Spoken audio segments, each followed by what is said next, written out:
Hello friends. Welcome back to another story. For most of your life, if someone said the word Neanderthal, you probably pictured something specific. A hunched figure, knuckles dragging, brow ridge like a shelf of rock, grunting instead of talking, stumbling through a dark cave with no real thoughts behind those eyes. That image is everywhere. It's in cartoons, in movies, in the way we casually insult someone by calling them a Neanderthal when they do something we think is dumb. It's one of the most deeply embedded ideas in popular culture. There's just one problem with it. It's almost entirely wrong. Over the last 30 years, and especially in the last decade, the picture of who Neanderthals actually were has been quietly and completely transformed. Not adjusted around the edges, transformed. The evidence coming out of archaeological sites across Europe and Western Asia is telling a story so different from the brutish caveman myth that researchers are still working through what it all means. And what it means is something that should genuinely stop you for a moment, because Neanderthals weren't a failed experiment. They weren't a dead end. They were people, not identical to us, but not the grunting shadows we imagined either. They cared for their injured. They buried their dead. They controlled fire, built shelters, made tools that required planning and patience and skill. Some of them appear to have made pigments and worn ornaments. And somewhere between 50,000 and 60,000 years ago, they met us. They met modern humans. And what happened next is one of the most intimate and consequential encounters in the entire history of our species. How intimate? Well, if you are of non-African descent, somewhere between 1 and 4% of your DNA came from a Neanderthal. Not metaphorically, not as a figure of speech. Literally, their genetic material is sitting inside you right now, influencing everything from your immune system to how your body responds to certain viruses. You are in the most measurable biological sense part Neanderthal, and yet they're gone. After surviving for roughly 300,000 years, possibly longer depending on how you define the species, Neanderthals disappeared around 40,000 years ago. What killed them has been debated for decades. What climate change, competition with modern humans, disease, simple bad luck, some combination of all of those things. Nobody has settled it completely. And we're going to sit with that uncertainty honestly tonight, rather than pretend the evidence points more cleanly than it does. That's actually the whole spirit of what we're doing here. There is a version of this story that fills in every blank with confident answers, and that version would be lying to you. What we're going to do instead is follow the actual evidence. Walk through what the fossils and the DNA and the archaeology genuinely tell us, and be clear about where interpretation ends and speculation begins. Because the real story, even with all its open questions, is more fascinating than anything a tidy narrative could offer. Tonight, we're going to move through Neanderthal life, piece by piece. Their bodies built for cold, in a way ours simply weren't. Their tools, which tell a quieter and more complicated story than most people realize. The question of whether they had language, which is one of the most genuinely unresolved puzzles in all of paleoanthropology. The evidence for art and symbolic thinking, which is still being argued about at conferences right now, the way they treated their dead, and finally, the encounter with us, the interbreeding, the gene flow, and then, the silence. By the end, the figure you picture when you hear the word Neanderthal should look completely different, not softened for sentiment, not romanticized, just more accurate, more human. Now, before we go any further, drop a comment and tell me where you are and what time it is.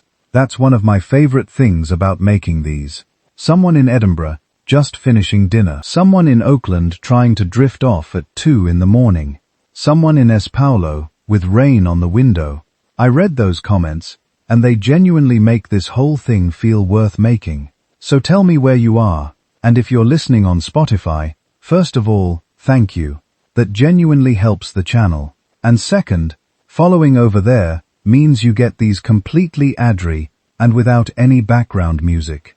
Just the story. The link to follow is in the description if you want to find it. Now, Neanderthals. The name itself comes from the Neander Valley in Germany, Neanderthal, in the old spelling, where the first recognized fossils were found in 1856, 3 years before Darwin published On the Origin of Species, which means the people who first looked at those bones had no real framework for understanding what they were seeing. They reached for the most convenient explanation available. This was a primitive, lesser form of human, closer to an ape than to us. Probably diseased, some said, probably not fully conscious, others suggested. The brutish caveman was essentially invented in a room full of people who had never seen anything like this before, and were working entirely without context. We have a great deal more context now. We have DNA pulled from 50,000-year-old bones. We have high-resolution scans of Neanderthal skulls that reveal details about brain shape and inner ear structure.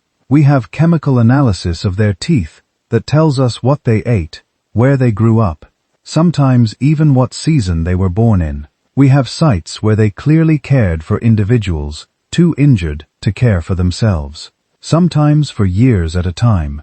The darkness those early scientists were working in is lifting. What's emerging from it looks nothing like the myth. So, let's take it slowly. Let the evidence speak at its own pace, and meet properly this time. The closest relatives humanity ever had. The story of how Neanderthals became brutes is in some ways as interesting as the story of Neanderthals themselves. And it starts not with malice or stupidity, but with something more mundane. The wrong skeleton at the wrong moment in history. When those bones were pulled from a limestone cave in the Neander Valley in 1856, they landed in the hands of a German anatomist named Johann Karl Fuhlrauth, who recognized them as ancient and unusual.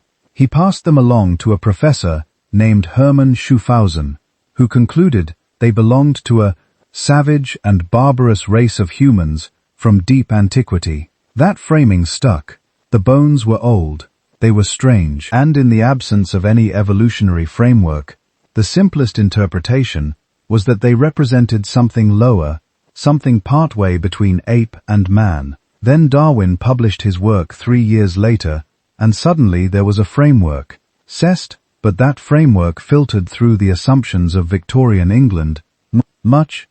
If evolution moved from primitive to modern, from lower to higher, then any ancient human had to sit further down the ladder. The bones got slotted into a story that was already written. The figure who probably did the most damage was a French paleontologist named Marcelin Boule. In the early 1900s, Boule produced the first detailed scientific reconstruction of a Neanderthal skeleton, working from remains found at a site called La Chapelle-aux-Saints in France.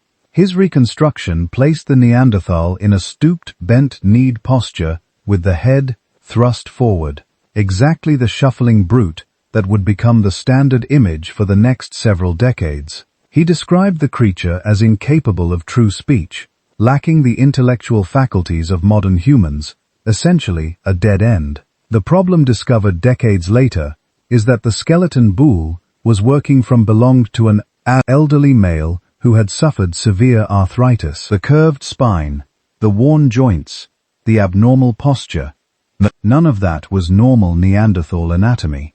It was the skeleton of an individual who had lived long enough to develop serious degenerative disease, which is actually its own fascinating detail, as we'll get to later. But Boule didn't see it that way.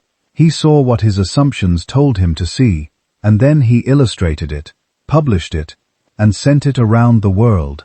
The images that followed ran in newspapers and popular magazines.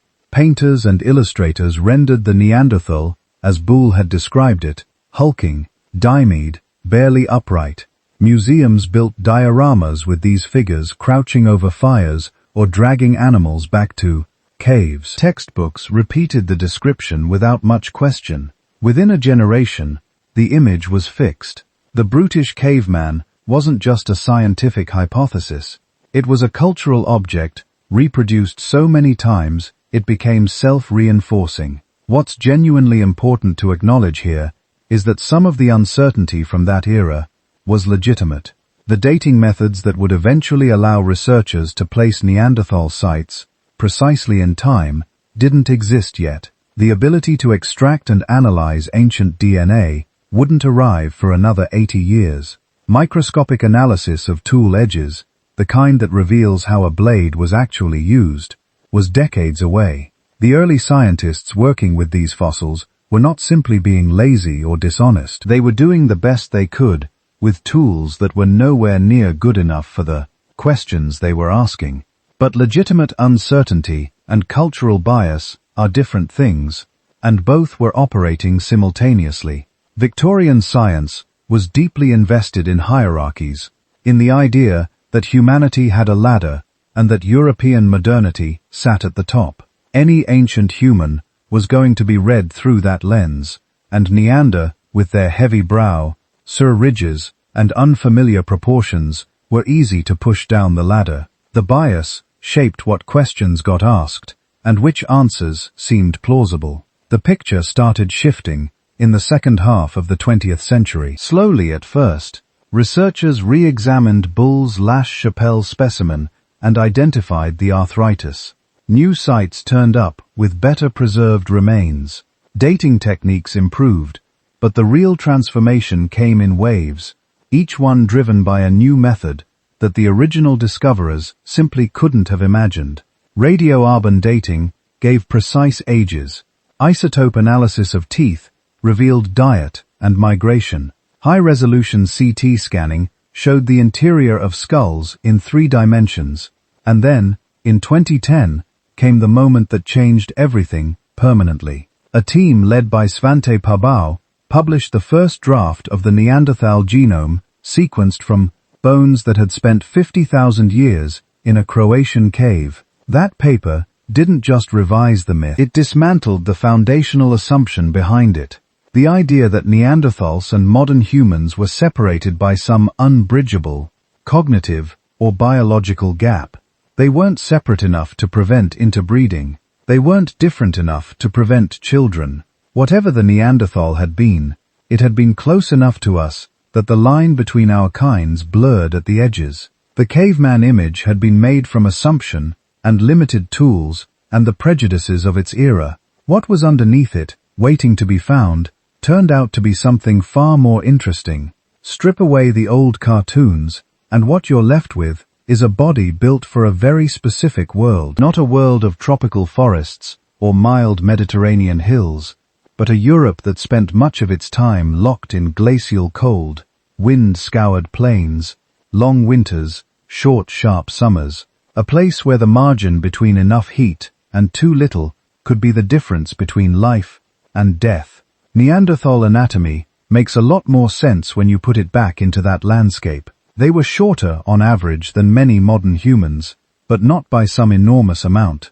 The real difference wasn't height, it was proportions. Neanderthals had wide rib cages, barrel-shaped chests, and broad flaring pelvis. Their limbs were relatively short and thick compared to ours, especially in the lower legs and forearms. If you look at them through the lens of thermodynamics rather than prejudice, you see exactly what you'd expect from a population living in deep cold, a compact body that loses heat slowly, with less exposed surface area, and a lot of room for muscle.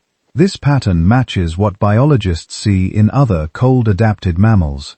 Arctic foxes and reindeer don't have long, delicate limbs. They're stocky, dense, with shortened extremities.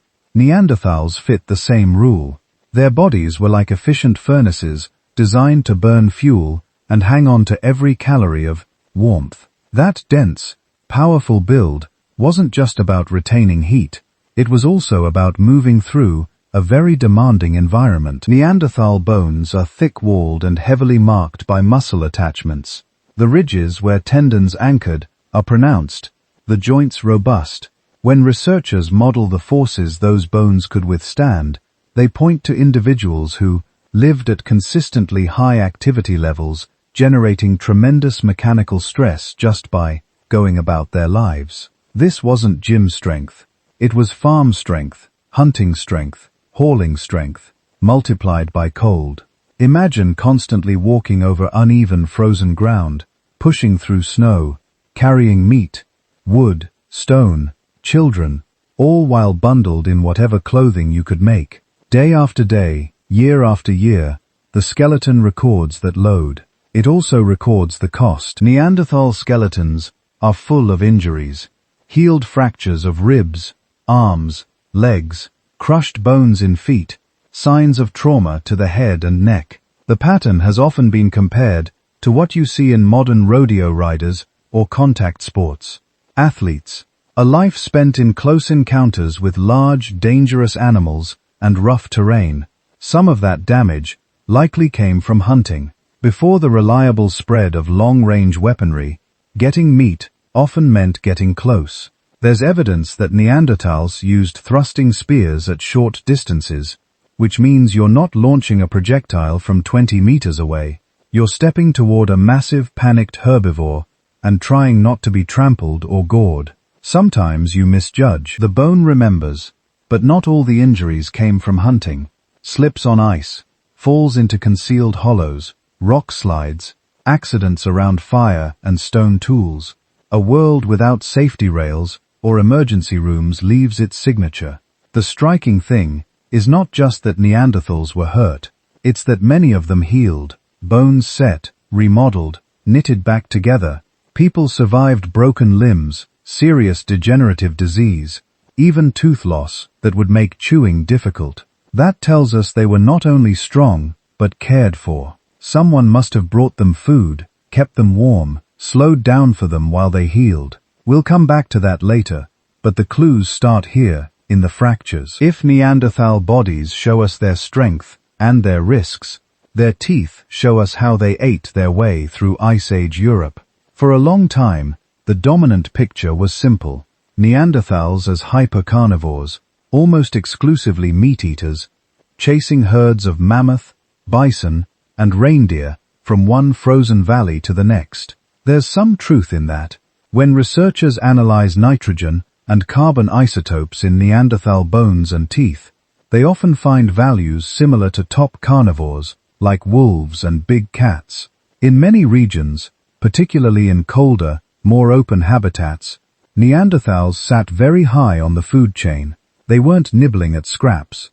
They were primary predators. But as more sites have been studied, the picture has blurred in a good way. It looks less like a single rigid lifestyle and more like a flexible menu that changed with season and place.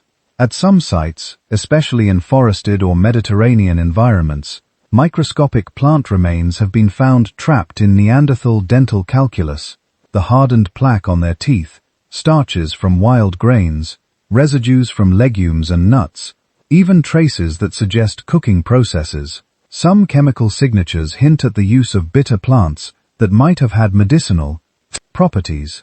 In a few caves, charred plant fragments seem to show that they weren't just eating raw roots in desperation. They were roasting, processing, making tough foods more digestible. Isotope studies reflect this variation. Not all Neanderthals show the same extreme carnivore profiles. Some populations have signals consistent with more mixed diets, possibly including freshwater resources like fish and aquatic plants, or greater reliance on plant foods when large game was scarce. Teeth that formed in childhood can carry seasonal signatures, suggesting cycles of richer and poorer diets that matched the yearly rhythm of migrating herds and changing vegetation. Taken together, the evidence points to a species that could tune its strategy to local conditions in the deep winters of glacial steppes. That meant leaning heavily on meat, storing fat when possible, and making use of marrow and brains to squeeze every calorie from a carcass.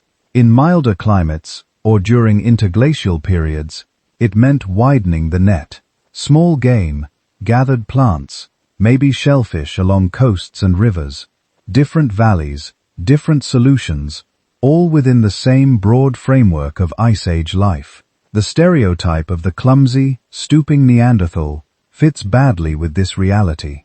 The bones don't show a creature lumbering along half upright.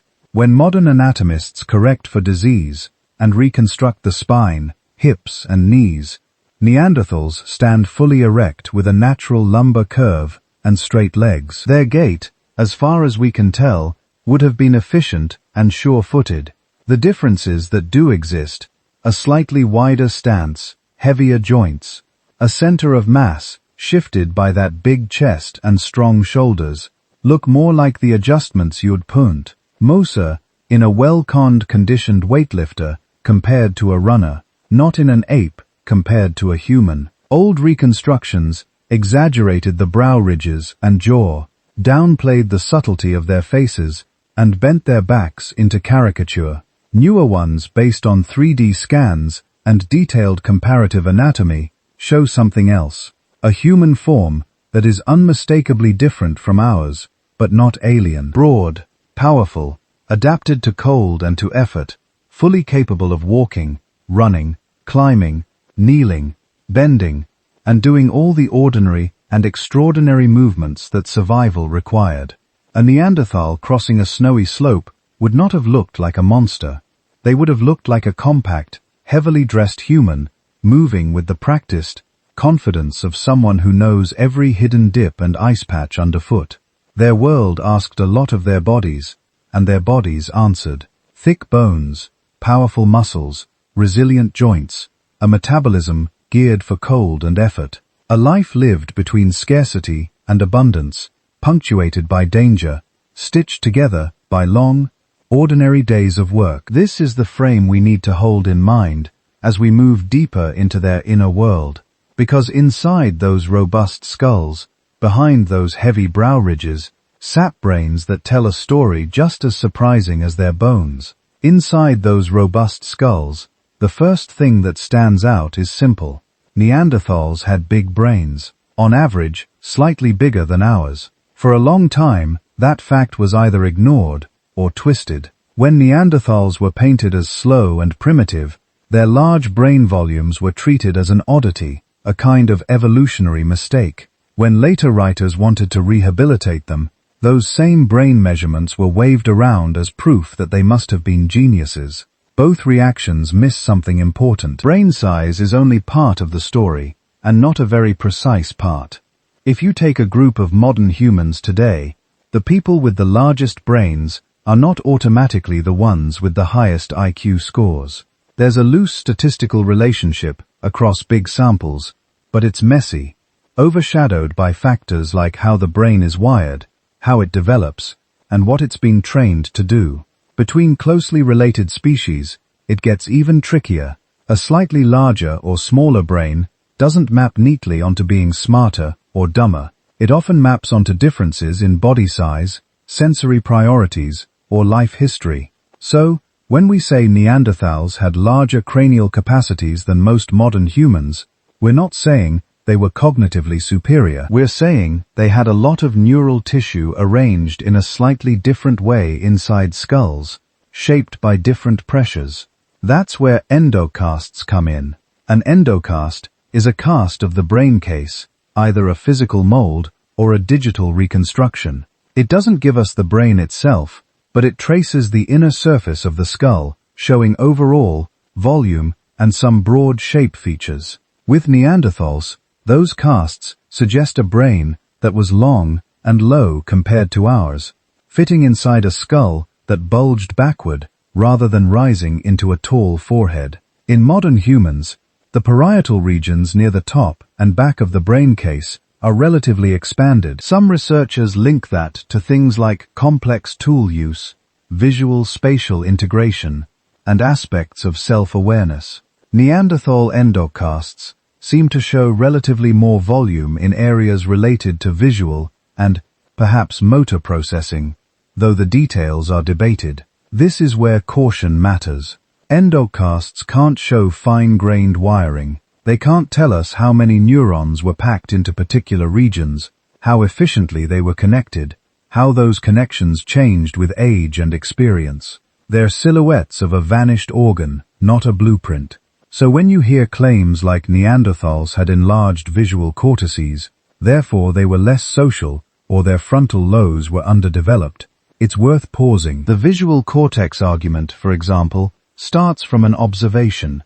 Neanderthals had relatively large eye sockets, and in some reconstructions slightly expanded, occipital areas at the back of the brain case. One hypothesis is that in the low seasonally dim light of Ice Age Europe, they invested more neural real estate in processing visual information, leaving less for social cognition. It's an interesting idea. It may even contain a kernel of truth, but it runs up against several problems.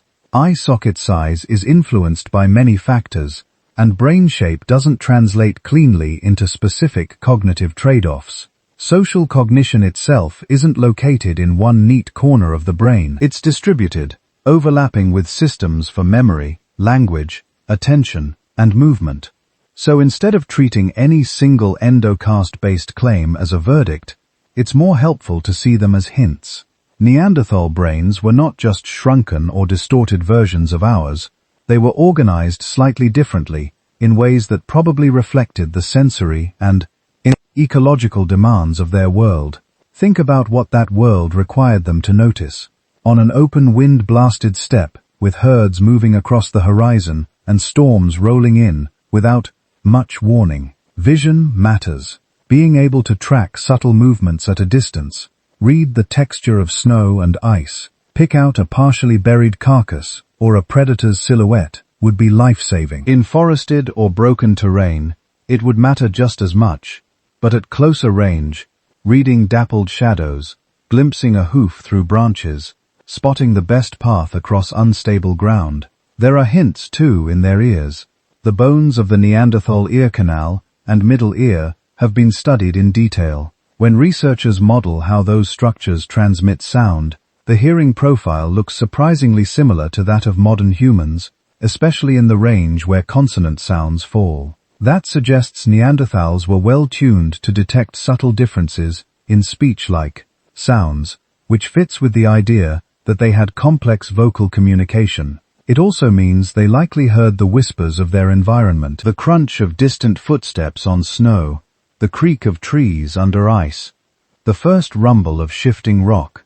Taken together, the sensory evidence points to a nervous system tightly calibrated to a demanding landscape, sharp vision in difficult light, acute hearing in noisy, windy, echoing spaces. Not superhuman, but specifically human in a cold, variable world. From senses, we move to thought. We can't watch a Neanderthal think, but we can look at what they accomplished and ask what kind of mind it seems to require. Consider planning depth to take down large game with close-range weapons. You need more than strength and courage. You need to anticipate where herds will move with the seasons, how snow depth will change footing, when rivers will freeze enough to cross.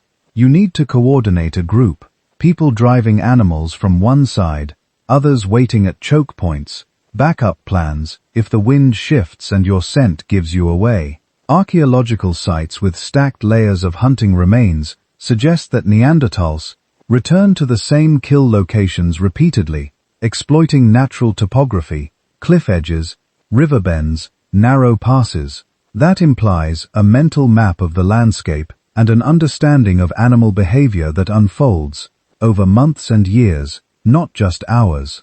Their tools tell a similar story. Many Neanderthal stone technologies, especially the prepared core methods, required planning several steps ahead. You don't just strike flakes off at random, you shape the core in a particular way, anticipating where each blow will travel, how many usable flakes you can produce, and what shapes they will have. You choose a good piece of raw material, sometimes transported from many kilometers away. You reserve some cores for particular tasks, conserve others, resharpen, rehalf. That stack of decisions where to collect stone, how to transport it, which core to use for which tool, how to repair rather than discard, reflects the kind of working memory that can hold multiple steps and contingencies in mind. It doesn't look like the cognition of a creature unable to think ahead.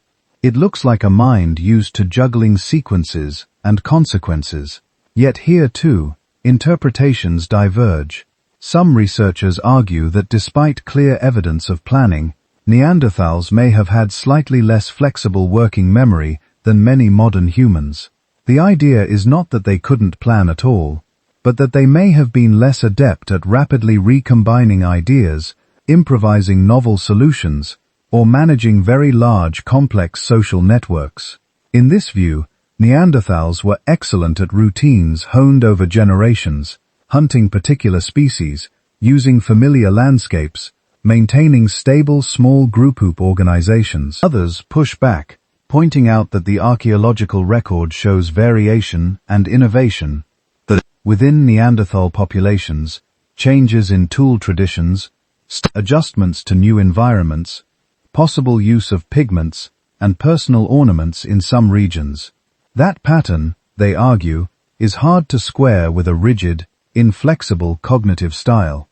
The debate extends into social cognition. One influential line of thought suggests that modern humans may have had an edge in what psychologists call theory of mind, the ability to attribute thoughts, beliefs, and intentions to others, and to use that understanding in complex social games. If our ancestors were slightly better at reading subtle cues, managing alliances, and coordinating across larger groups, that might have given them an advantage when populations began to overlap and compete. But the evidence that Neanderthals were socially limited is thin. Their healed injuries show care. Their probable burial practices hint at shared concepts of self and others that extend beyond death. The apparent movement of mates and tools between groups suggests a network of relationships that had to be negotiated and maintained. So, we're left with this picture: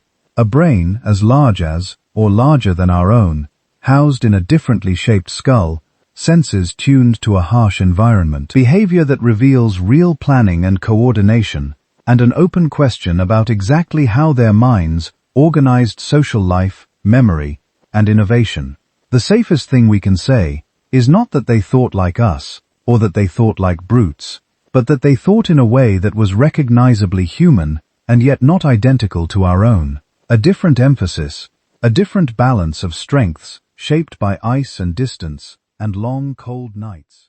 As we follow their tools and hearths and hunting grounds, we begin to see those thoughts made solid, ideas in stone, in bone, in ash, whispering across tens of thousands of years about how a different kind of human mind took hold of the same stubborn world.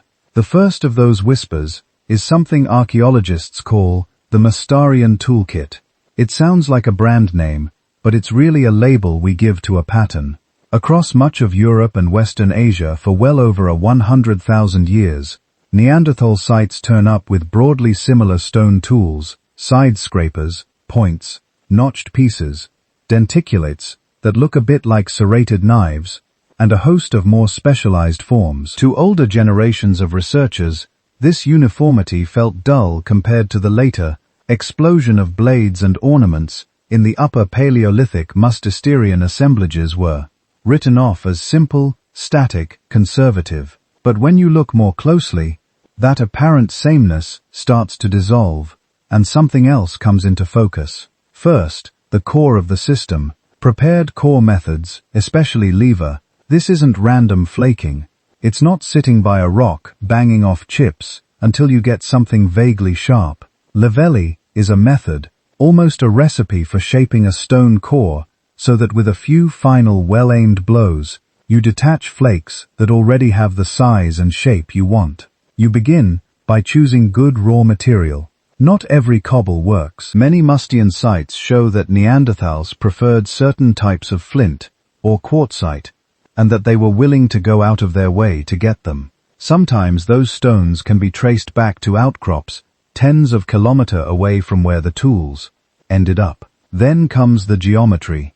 The napper shapes the core into a kind of dome, preparing a striking platform and carefully controlling the angles around the edge. Each blow is placed with an understanding, instinctive, practiced, but real, of how the fracture will travel through the stone. The goal isn't just a sharp thing, it's a flake of a predictable thickness, length, and curvature suited to become a scraper, or point, with very little extra work. To do that, you have to think several steps ahead.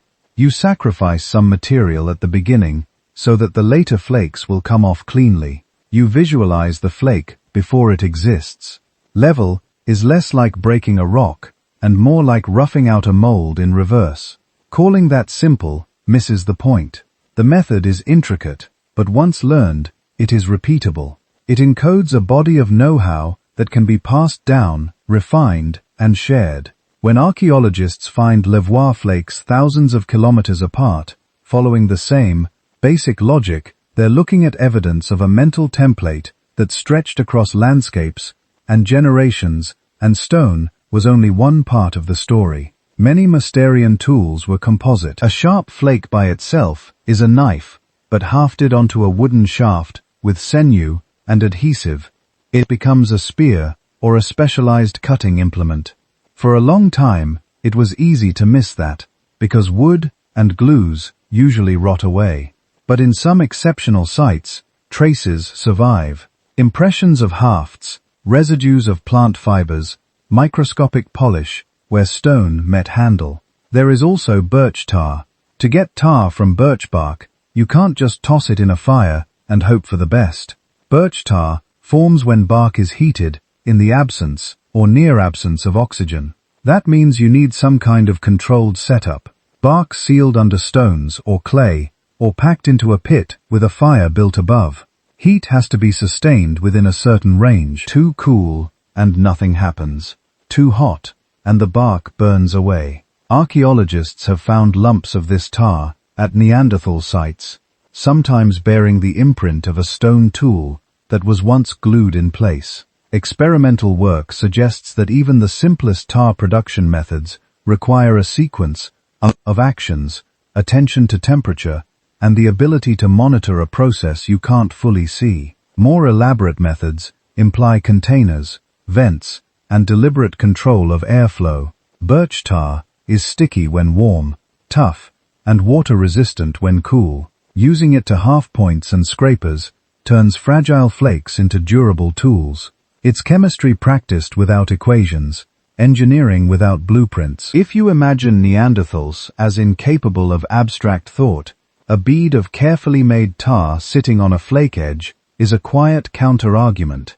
Once tools existed, they were not discarded lightly. When archaeologists map the tiny scars on a Mousterian scraper, they can often see a life history in miniature. Fresh edges used and dulled, then resharpened, shortening and reshaping the tool slightly, changing its angle, used again, nibbled back, rejuvenated multiple times, until the piece becomes too small or too awkward to hold. This pattern repeated across sites suggests something about how Neanderthals moved and planned. In some places, you find heavy cores and initial shaping near raw material sources with lighter, finished tools transported to camps or hunting locations.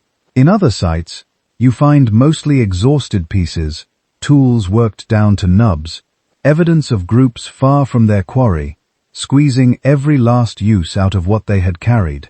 The choices here are about mobility and risk. Do you lug heavy stone across the landscape, or do you do most of the heavy work where the stone lies, traveling light with finished implements? Do you invest in sturdy, maintainable pieces that can be resharpened many times, or quick, disposable flakes when you know more material is easy to reach? Those decisions change with season, with territory, with social connections to neighboring groups. They reflect mental maps, not just of space, but of resources in time, where stone will be available, where it won't, how long a hunting trip might last, who you might meet along the way. And as we zoom out, another layer of complexity appears. There is no single Mousterian. The label hides a patchwork of regional traditions. In some areas, points dominate, perhaps linked to particular hunting strategies. Elsewhere, scrapers and denticulates are more common, maybe reflecting emphasis on hide, woodworking, or plant processing. Some regions show extensive use of local stone. Others are full of exotic materials, carried from far away, hinting at wide-ranging movements or exchange. Even within roughly similar toolkits, there are stylistic differences, preferred core shapes, distinctive ways of preparing platforms, favored edge forms. To an untrained eye, they all look like chipped rocks. To someone who studies them closely, they speak of different learning lineages, different ways of teaching and doing. This is where a quiet danger lurks in our language. When we say the Neanderthals did this, or Neanderthals used that, we risk flattening tens of thousands of years and countless communities into a single imaginary culture. In reality, the people we call Neanderthals lived from Spain to Siberia through multiple ice ages and interglacial periods. Their technologies shifted with climate, prey, neighbors, and internal invention. The Mousterian toolkit, with its prepared cores, its resharpened scrapers, its darkened hafts, is not a sign of a frozen mind. It's a sign of a way of thinking that prized reliability, repair, and shared technique. A tradition flexible enough to adapt, stable enough to endure. In the end, their tools are not loud proclamations. They're worn edges, faint residues, patterns in broken stone, quiet stories, but stories all the same, about hands that learned, remembered, and taught others how to turn the hard bones of the earth into extensions of thought. From those small, sharp things, we can turn to something broader and warmer. How Neanderthals shaped fire and shelter, and what that tells us about the art of making harsh places feel, however briefly, like home.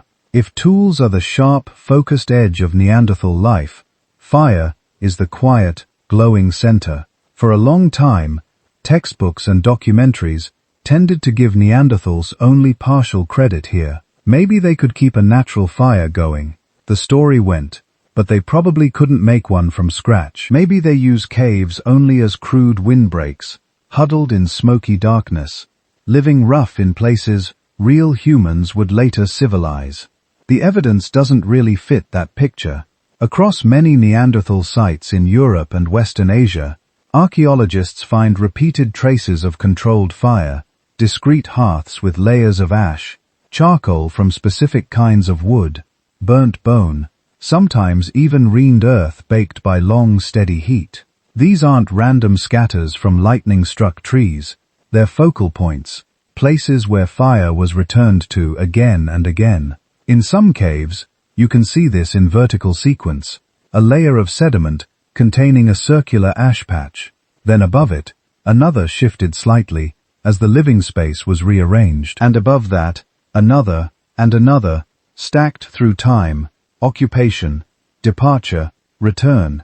Each hearth, its own chapter, in a longer story of people coming back to a place they knew, sitting in more or less the same spots, rebuilding the same central glow. In a few extraordinary sites, microscopic analysis lets us peer more closely. Ash particles show that certain woods were burned more often than others.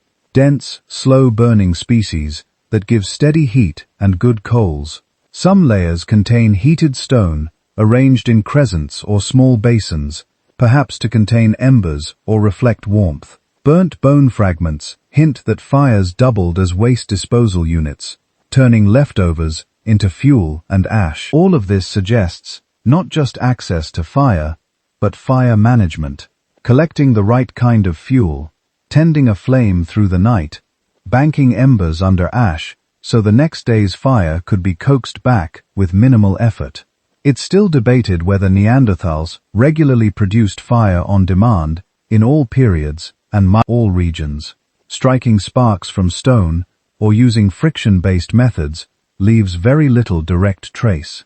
But even the most cautious reconstructions agree on one point. Once a fire existed, Neanderthals knew how to keep it, move it, and organize life around it. Which brings us to shelter.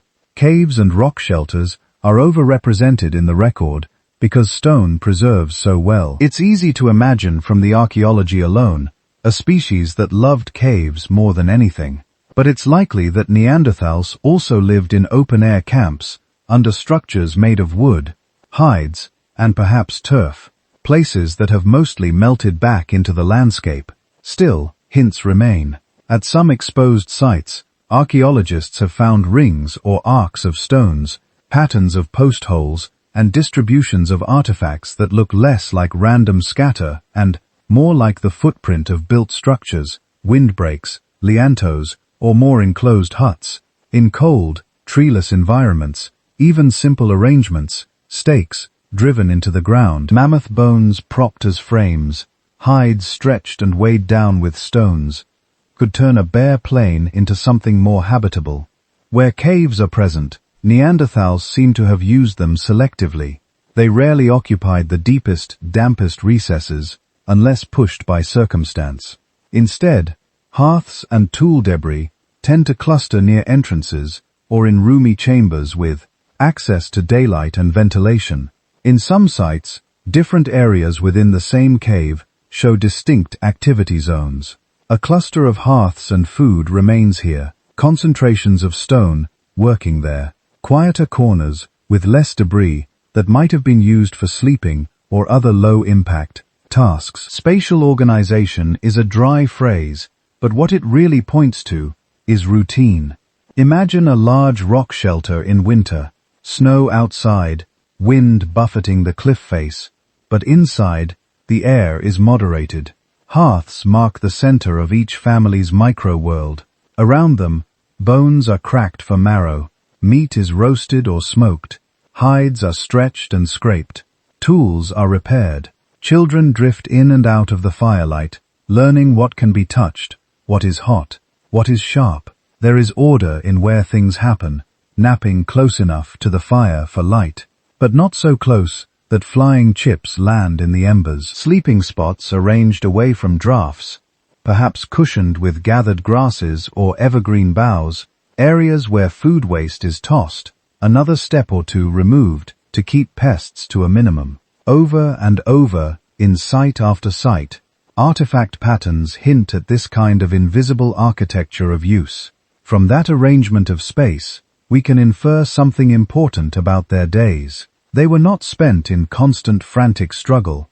There was time to settle, to designate spots for tasks, to anticipate needs. Nothing makes this clearer than the evidence for clothing and hide working. In Ice Age Europe, an unclothed Neanderthal, even with a robust body and good insulation of muscle and fat, would not last long. Yet, we don't find bone needles from early Neanderthal contexts, at least not the fine-eyed ones so famous in later Upper Paleolithic sites. That absence once fed the notion that Neanderthals didn't really do clothing or managed only crude wraps. But bones and ampulla are fickle. They decay easily, and there are other ways to stitch and wrap a body. What we do find are abundant scraping tools, often with microscopic wear consistent with working hides, long repeated motions against soft, flexible material, residues of animal fats, edge rounding of a sort you get from defleshing and thinning skins. In some regions, there's heavy emphasis on these scrapers,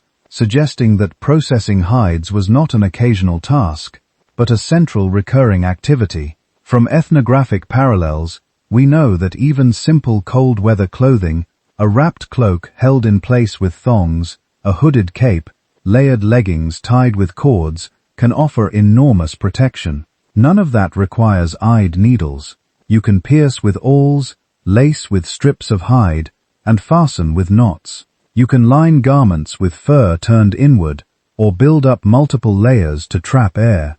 The precise fashions of Neanderthal Europe are lost to us, but the logic is not. In a world of snow and bitter wind, well-prepared hides are not a luxury. They are a survival technology, and technologies of survival, done well, often become technologies of comfort.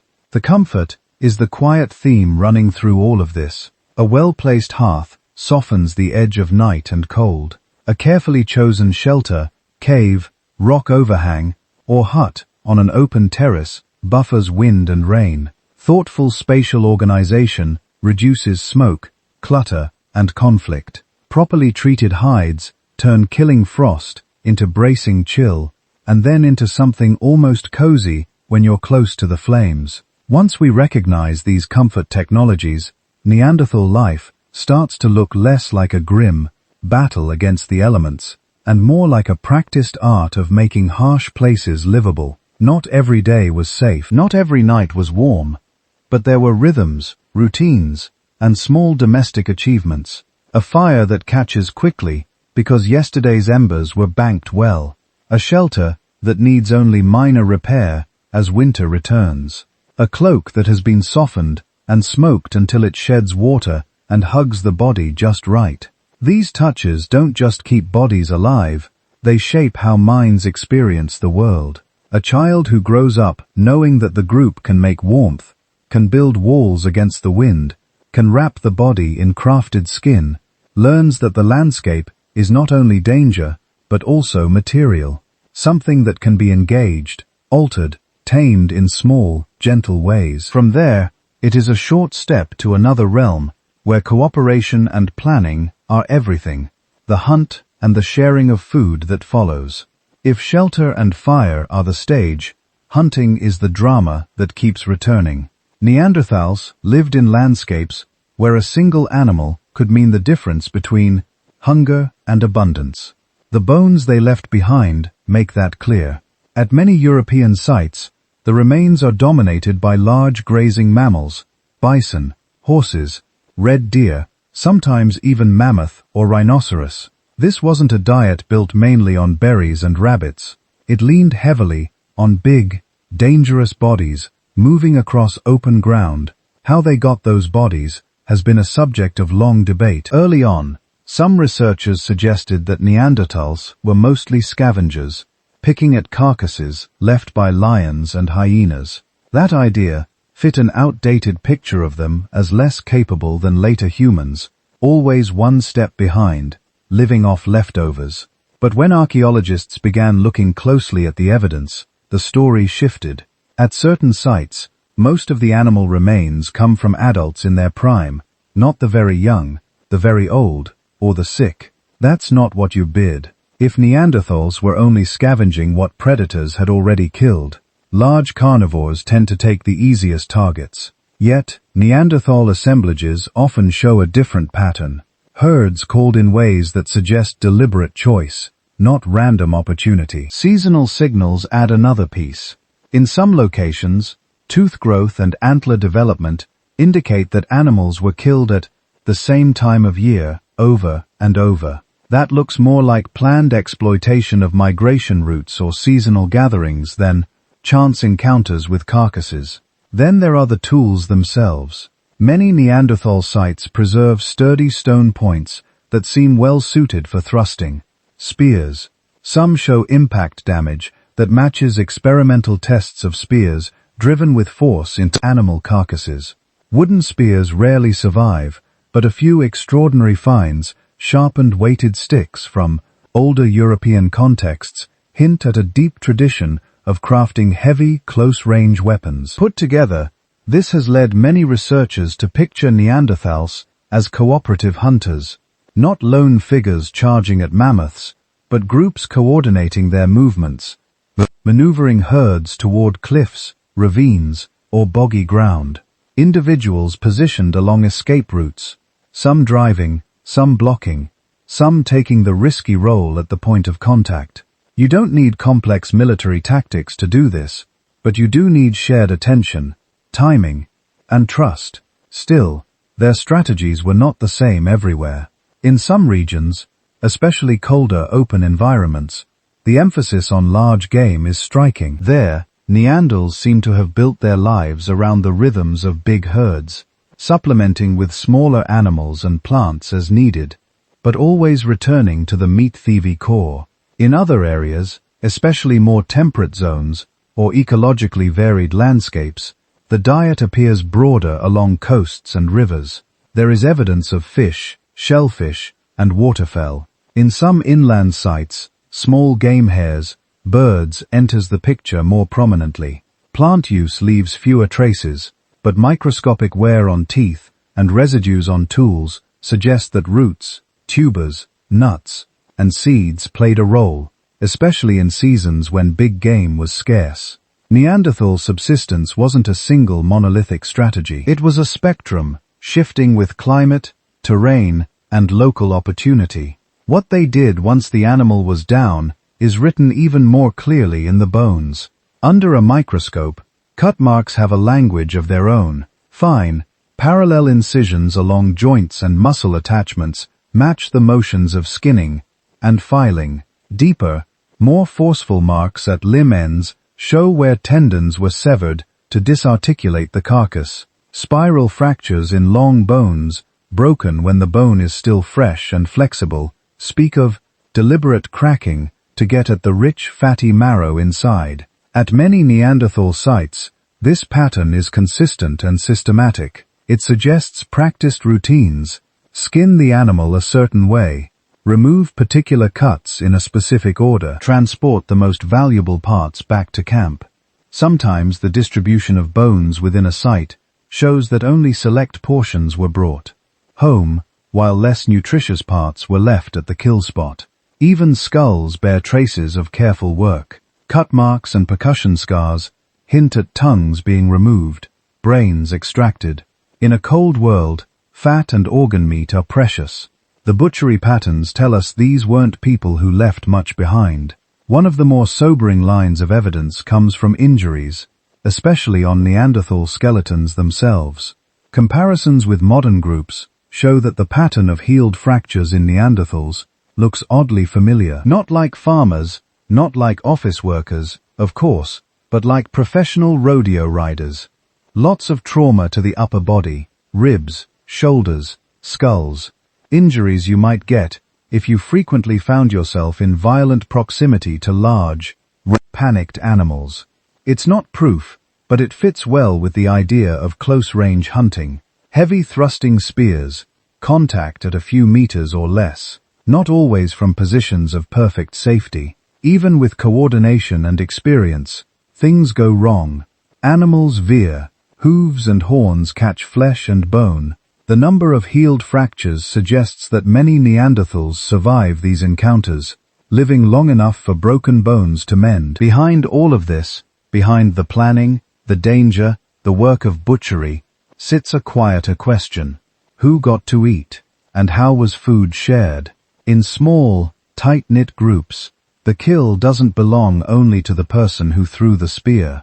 Vulnerable members, the very young, the injured, the elderly, rarely bring down large game themselves, yet their bones show signs of sustained nutrition, not the chronic starvation you might expect if they were consistently last in line. Archaeological sites give indirect hints of sharing. The way meat-bearing bones are spread through living areas suggests communal processing and consumption, not isolated hoarding. Some hearths are associated with mixed remains, high-value cuts, low-value scraps, bones from different animals, all jumbled together. It looks less like each hunter sitting alone with their prize, and more like pooled meals. Ethnographic parallels from recent hunter-gatherers are suggestive here. In many such societies, sharing large, unpredictable windfalls isn't just kindness, it's insurance. Today, your spear connects. Tomorrow, it might not. Food moves along social lines, creating obligations and expectations that help everyone ride out bad luck. For Neanderthals, in harsh, fluctuating climates, this logic would have been powerful. A group that shares meat widely can afford to have specialists, individuals better at tracking, at napping, at hide work, at childcare. A group that hoards, that lets unlucky hunters and their families starve, shrinks fast. Over thousands of generations, the social norms that favor sharing are the ones that leave more descendants. Food, then, isn't only calories. It's a medium of relationship.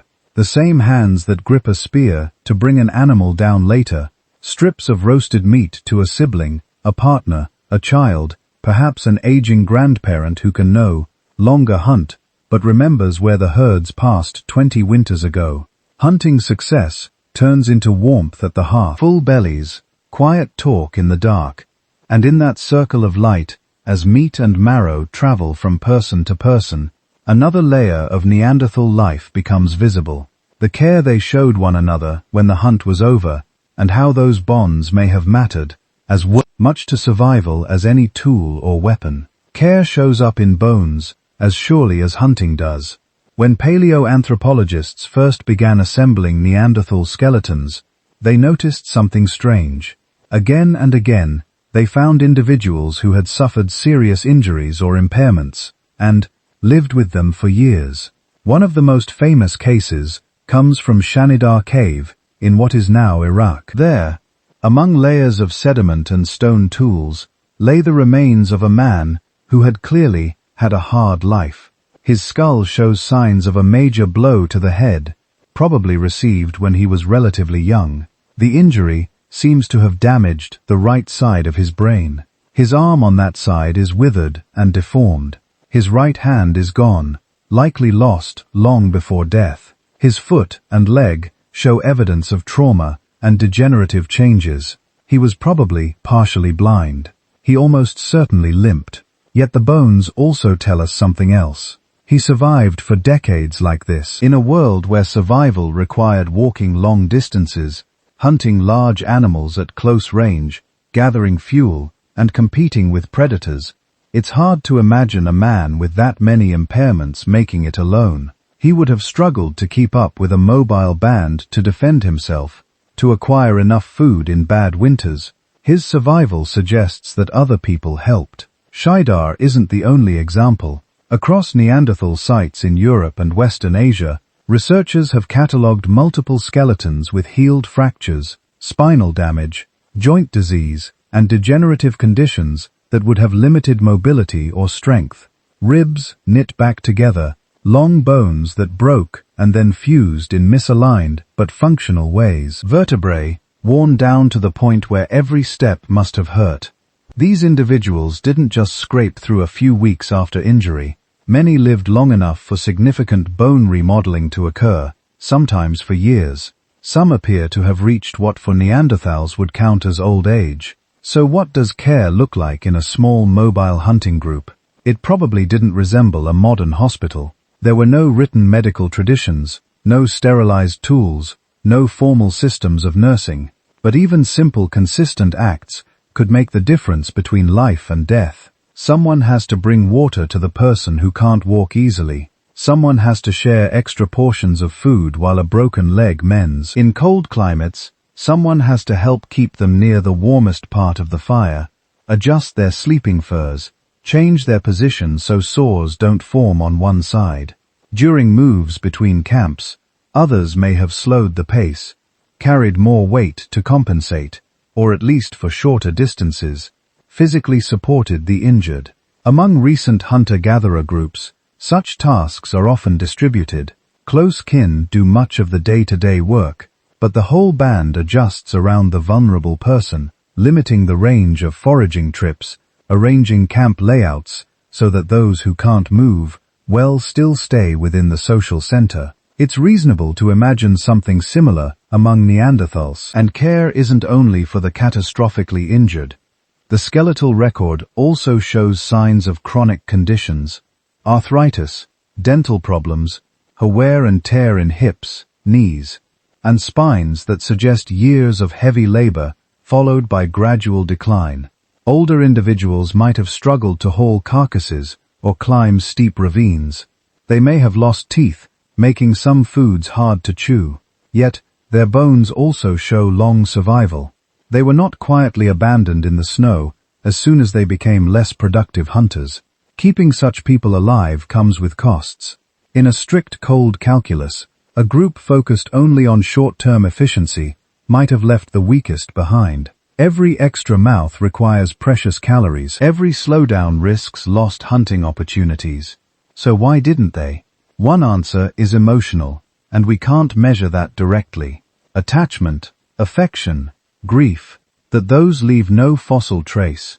But another answer is more practical, and we can glimpse it in patterns that repeat across very different human societies. Elders and people with reduced mobility can still be valuable. Someone who has lived through 40 winters has seen rare weather patterns, strange migrations, freak floods. They've watched good hunting grounds turn bad and later become good again. They remember which valley traps snowdrifts early, which cave floods in spring, which slope gets the last patch of sun in late autumn. Knowledge like that is invisible in the bones, but it's exactly the kind of memory that accumulates with age. Even if they can no longer join the hunt at its most dangerous point, they can advise on where to look for herds, when to move camp, which plants help ease pain or reduce infection. They can craft tools while others hunt, repair clothing, process hides, watch children. They can tell stories that encode warnings and opportunities in narrative form, making complex information easier to remember for the young. In small groups, every bit of skill matters.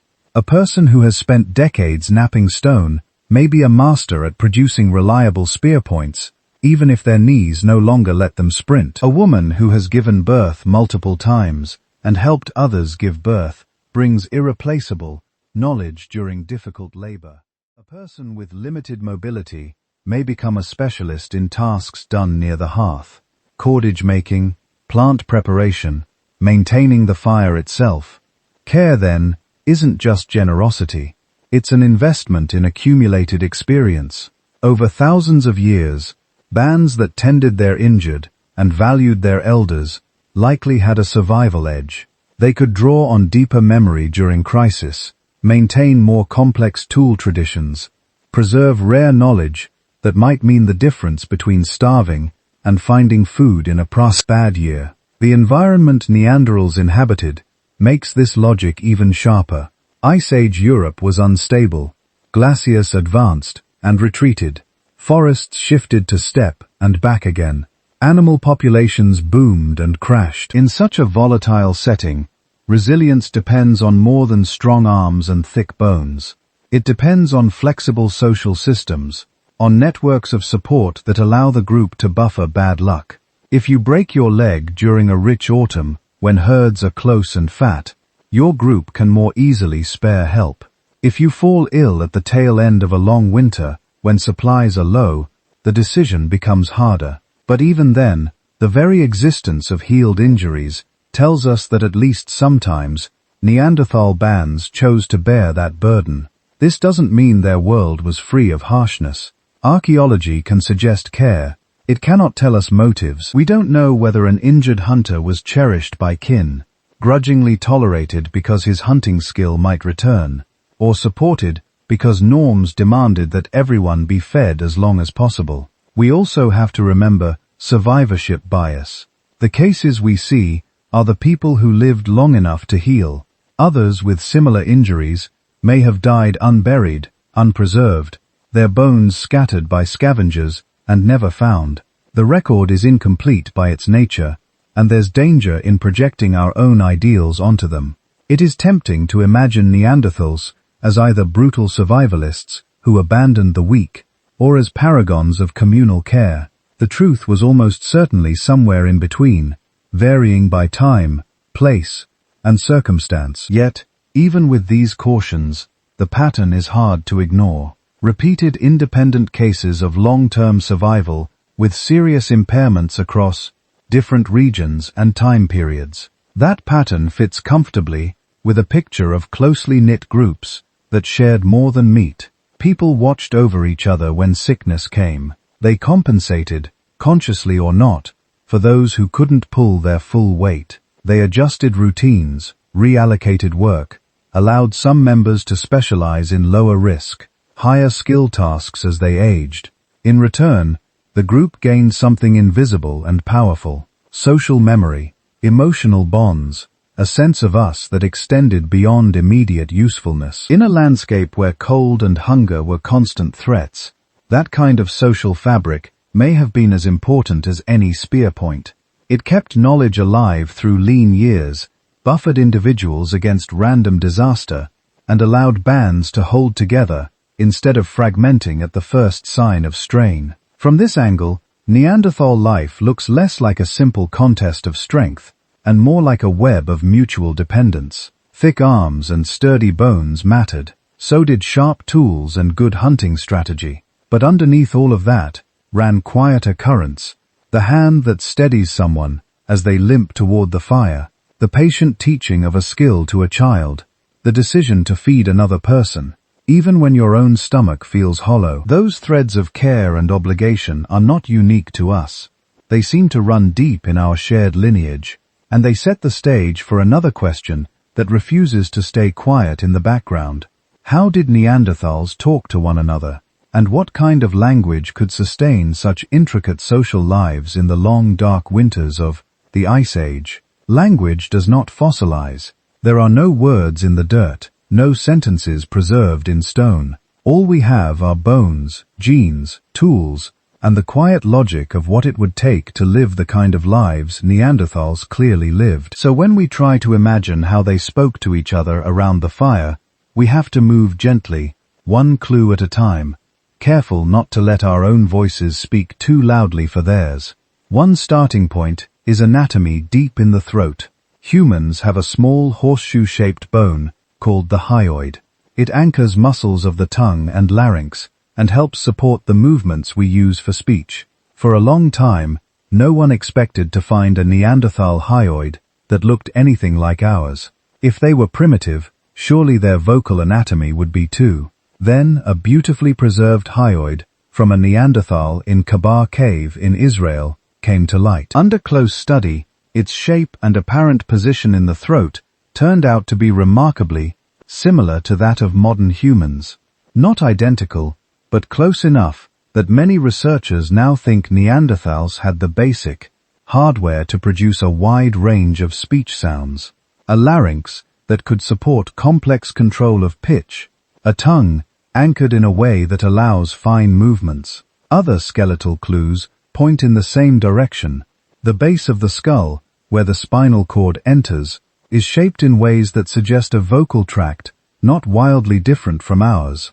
The chest and diaphragm attachments hint at powerful, precise breath control, useful for thrusting a heavy spear, but also for sustaining long controlled vocalizations. None of this proves they had language in the full modern sense, but it does make it harder to imagine them locked into a limited, ape-like set of grunts and hoots. Their bodies seem capable of more. Then there is the genetic hint that has become almost a character in its own right in these stories. A gene called FOXP2. In modern humans, certain mutations in FOXP2 are associated with difficulties in articulating speech and in mastering the patterns of grammar. It is not a language gene in any simple sense. It affects a network of brain and motor functions, but it is involved in the finely timed sequences of movement that spoken language demands. When Neanderthal DNA was first sequenced, researchers checked this gene with great interest. What they found was that Neanderthals carried the same derived version of FOXP2 that we do, the modified form that distinguishes us from chimpanzees and other apes. It is tempting to declare the mystery solved at this point. Same gene variant, similar hyoid, therefore full language, but biology is rarely that neat. FOXP2 is only one part of a much larger system. Many other genes, and the developmental pathways they influence, shape how brains handle sound, symbols, and meaning. Having the same version of HAPSC-P2 doesn't guarantee the same linguistic abilities any more than having the same brand of engine guarantees two vehicles will be driven in the same way. So we hold that as a suggestive piece, but not a final answer. Where the picture becomes harder to ignore is in the realm of behavior. Think back to the patterns we've already seen. Neanderthals coordinated close-range hunts on dangerous animals. They made standardized multi-art tools, stone points carefully prepared, then hafted onto wooden shafts with adhesives and bindings that had to be collected, prepared, and assembled in the right order. They cared for injured group members for years. They seem to have maintained bands that were large enough to be socially complex, but small enough that every conflict and alliance would be intensely personal. Their technology and styles shift in recognizable traditions over time and space, suggesting that ideas spread and were maintained across generations. To sustain that kind of world, some form of rich communication is almost unavoidable. Imagine trying to organize a group drive hunt with only a handful of simple calls and gestures, to explain a new technique for making glue from heated birch bark, To tell a child why they mustn't approach a certain cave mouth because of an invisible danger remembered from decades before. To negotiate obligations of care when food is short. Complex cooperation does not prove complex language, but it makes it very likely that Neanderthal communication systems were far beyond what we see in any other non-human animal. The question then is not whether they communicated richly, it's what form that richness took. One possibility is that they had something essentially like modern human language, open-ended, with the ability to combine sounds into words, and words into sentences that could express past, future, and imagined worlds. If this is right, the conversations around a Neanderthal fire might have sounded in structure, if not in exact sound, very much like conversations in any small human camp today. Another possibility is that their system was a step short of that, incredibly sophisticated, but still more constrained than ours. Perhaps they relied more heavily on gesture, posture, and facial expression, with vocalizations serving as a flexible but somewhat limited backbone. In that scenario, meaning would be distributed across the whole body. A tilt of the head, a certain rhythm of breath, a hand motion toward the horizon could carry nuances that for us would require entire phrases.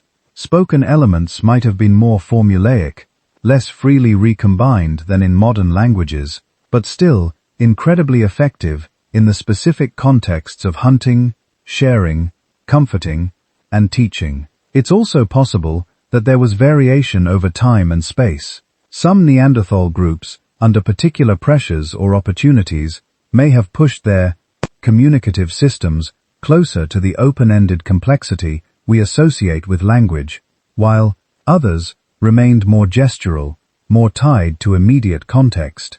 Right now, we can't distinguish plainly between these scenarios. We see language's shadow, not language itself. What we can say is that there is no strong evidence for a sharp, simple divide, mute, inarticulate Neanderthals on one side, endlessly talkative modern humans on the other. The anatomical and genetic clues, combined with the demands of their social and economic lives, pull us instead toward a continuum. On that continuum, Neanderthals sit very near us, not down among the apes, and yet uncertainty remains important. A hyoid bone can tell us about possible sounds, not about stories. FOXP2 can whisper about motor control, not about metaphors. A healed fracture can imply soothing voices in the dark, but it cannot replay the actual words. We can imagine them teaching children, warning of thin ice, arguing over a carcass, comforting a dying relative. We can suspect that they use names, kin terms, place names, perhaps even some kind of myth or explanation for why winter always comes back.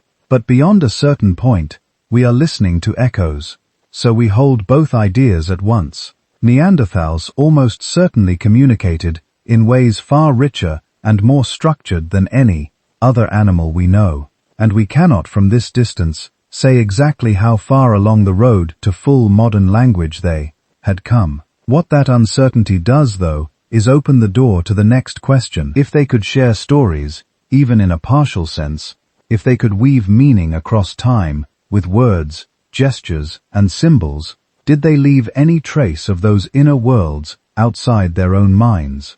Any marks that say, not just we were here, but we saw something, and we wanted to remember it? For that, we turn to pigments, engravings, and the most fragile of human creations, art. If you ask archaeologists when art begins, you won't get one simple answer. You'll get a quiet shuffle of dates, sites, definitions. You'll hear about beads in Africa, hand stencils in Indonesia, figurines in Europe, and if you listen carefully, you'll also hear another thread running underneath. What do we do with the Neanderthals? For a long time, it seemed easy. Where modern humans went, there were caves full of images, carved figures, and decorated objects. Where Neanderthals were, there were stone tools and animal bones, but almost nothing anyone wanted to call symbolic. Then the details started to change. One of the most stubborn little pieces of evidence is color itself. At multiple Neanderthal sites, we find pigments, chunks of red ochre, yellow ochre, black manganese dioxide. Sometimes they're just there in layers, where they could have been carried in by accident. But sometimes they are worn, scraped, ground down, as if someone had deliberately turned them into powder. There are lumps of manganeses with clear facets, as though they'd been shaped into crayons. At sites in France and Spain, these pieces show striations, scoring marks, abrasion that doesn't fit with simple natural breakage. What were they doing with this color? The safest answer is practical use. Manganese dioxide lowers the ignition temperature of wood. Powdered and sprinkled on kindling, it can make fire lighting easier. Pigments can help preserve hide, repel insects, signal territory. But very quickly, we bump into contexts that don't feel purely practical.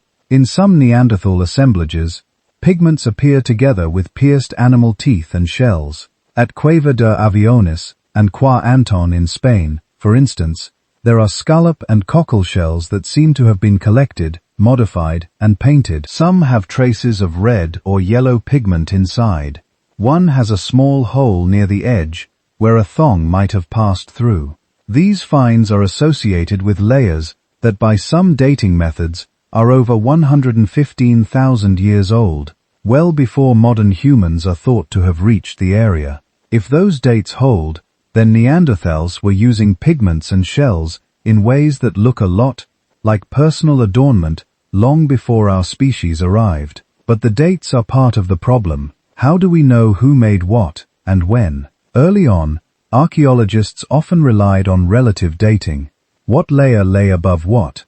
How styles changed over time? How different sites lined up with each other? Then, through the 20th century, radiocarbon dating became the workhorse, measuring the decay of carbon-14 in organic remains. For some famous cave paintings, radiocarbon dates on bits of charcoal seemed to show that the art was the work of our species alone, made after modern humans entered Europe.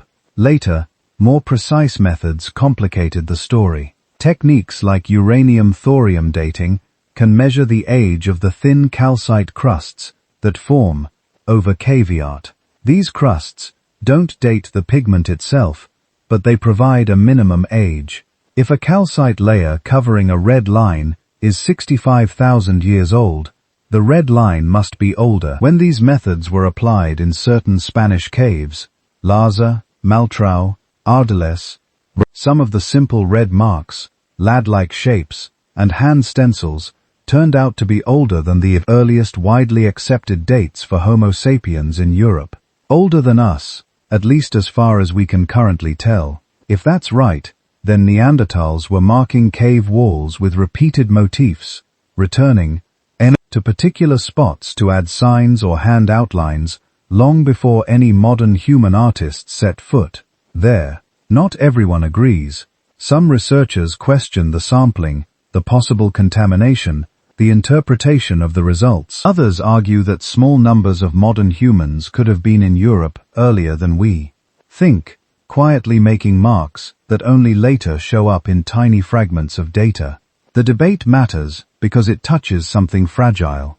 The boundary we draw between behavior, willing to call symbolic, and behavior we frame as merely practical.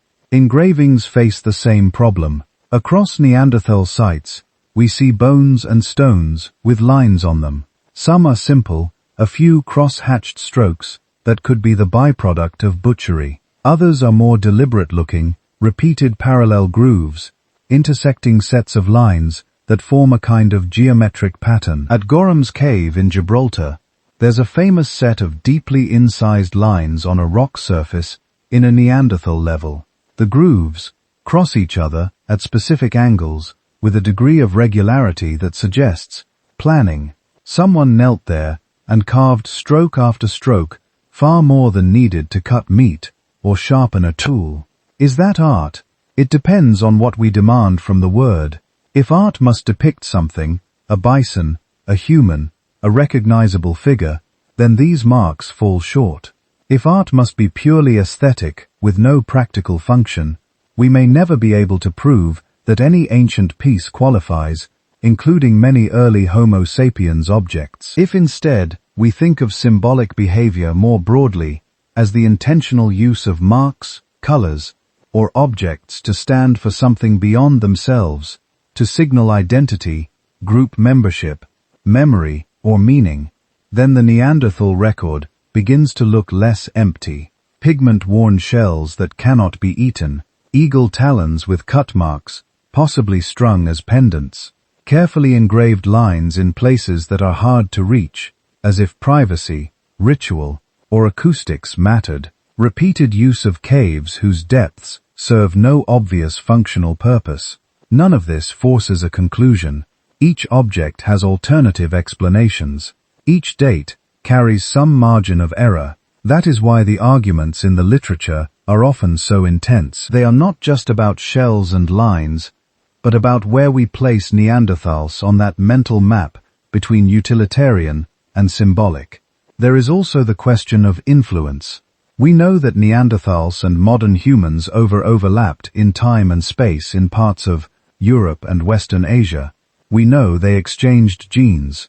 It would be strange if ideas never crossed those same boundaries. Some researchers suggest that wherever we see abrupt changes in material culture, new kinds of ornaments, novel bone tools, different pigments, those shifts might reflect contact. Modern humans learning from Neanderthals, Neanderthals imitating, adapting, or blending things they saw modern humans doing, or both groups drawing separately but in parallel on the same underlying capacities for symbolism because they share deep evolutionary roots. In that light, the question, who invented art, starts to look less useful. It may be that both lineages inherited a brain already capable of symbolic play, of making things stand for other things. Under certain social and ecological conditions, that ability blossomed into elaborate rock art, carved figures, musical instruments. Under others, it remained quieter. A few lines carved into stone, a streak of color on skin, a pendant that mattered deeply to those who wore it, even if we can no longer read its meaning. From our distance, staring at faint red stains and stubborn grooves, we have to be careful. We can say that Neanderthals gathered pigments, used them repeatedly, modified shells and claws, and sometimes placed marks in caves where light barely reaches. We can say that taken together with their burials and social lives, this leans strongly towards some form of symbolic behavior. What we cannot do is step into their minds and see what those colors and lines felt like from the loon. Inside, were they reminders of a hunt, badges of group identity, memories of the dead, attempts to speak with whatever they believed lay beyond the visible world? To get closer to that, we have to look not only at their marks on walls and shells, but also at what they did with the bodies of those they lost. When archaeologists talk about Neanderthal burials, they're not all talking about the same thing. Sometimes the word means a body placed carefully in a pit, maybe with objects around it, in a way that looks very close to how recent human cultures treat their dead. Sometimes it means only this bones in a position that doesn't look like they were scattered by hyenas, washed away by water, or shuffled around by the slow collapse of a cave floor. And between those two ends, there is a lot of space for uncertainty. Some of the most famous cases come from places like Shanidar Cave in Iraq, Las Chapelles in France, La Fararasi, Rocca Maral, Teshik Tash in Uzbekistan, and others scattered across Europe and Western Asia. At Shanidar, several Neanderthal skeletons were found in what looked like shallow depressions. One individual, Shidar IV, became famous as the flower burial. In the 1960s, pollen grains found around the bones were interpreted as the remains of flowers deliberately placed with the body. It was a powerful image, Neanderthal mourners gathering plants and arranging them over a fallen companion. Later work softened that picture. It turned out that burrowing rodents in the cave today collect seeds and flowers in their tunnels. The pollen could have been their work, not the Neanderthals. The grave itself might still be intentional, but the flowers are no longer a secure fact. There a story that rested on fragile evidence. The same tension shows up again and again. At La Chapelle-Sens, the skeleton lay in a hollow that its discoverers described as a deliberate grave. The body seemed flexed, tucked in, protected from scavengers. At Roque Marcel, the child's skeleton lay in a depression with few norm marks. Its bones more complete than you'd expect if it had simply been left on the surface. But in both cases, and many others, later researchers asked a harder question. Could natural processes have done this? This is where toponymy comes in. The study of everything that happens to remains between the moment of death and the moment an archaeologist lifts them from the ground. Sediment can slump, filling in around a body and creating what looks like a dug pit. Water can flow gently enough to move small bones, but leave larger ones in place, or deposit fine layers that mimic the clean outlines of a grave. Caves can collapse, sealing off one part of a chamber and protecting bones there from scavengers, while bones only a few meters away are chewed and scattered. If a corpse falls into a natural depression and is quickly covered by sediment, the result, tens of thousands of years later, might look quite a lot like a burial. Add in the activity of animals, gnawing, dragging, digging, and the picture becomes even more complex. Absence of tooth marks isn't proof that a body was protected by ritual. It might just mean no large carnivores had access before the sediment sealed it. Because of this, every claimed Neanderthal burial is now picked over in minute detail. Was there really a pit? Are its edges sharp and regular, or could they be the product of erosion? Are the bones articulated in a lie-like position or jumbled? Are there signs they were moved while still held together by ligaments, or only after the flesh was gone? Are there objects that look like grave goods, stone tools, animal bones, pigments placed in a way that differs from the surrounding layers? In some cases, the evidence leans strongly toward deliberate action. Shanidar 1, the injured individual who lived for years after losing an arm and damaging his brain and leg, seems to have been placed in a depression and quickly covered. Several of the Lafarassi skeletons appear to lie in intentionally shaped pits, with repeated use of the same spot for different individuals.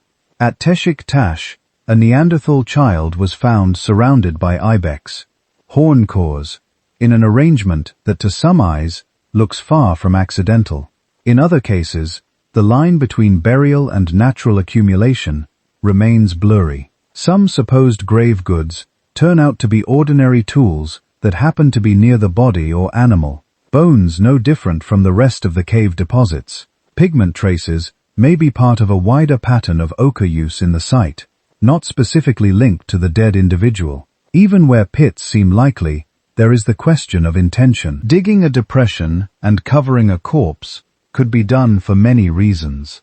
To keep predators away from a camp, to reduce smell, to prevent disease, to keep a familiar place orderly. None of those motives require a concept of an afterlife or elaborate ritual. Yet, it's hard to ignore the pattern that begins to emerge when we step back. We see Neanderthal bodies that are more complete and less disturbed than most animal bones in the same sites. We see repeated placement of the dead in particular areas of caves or rock shelters.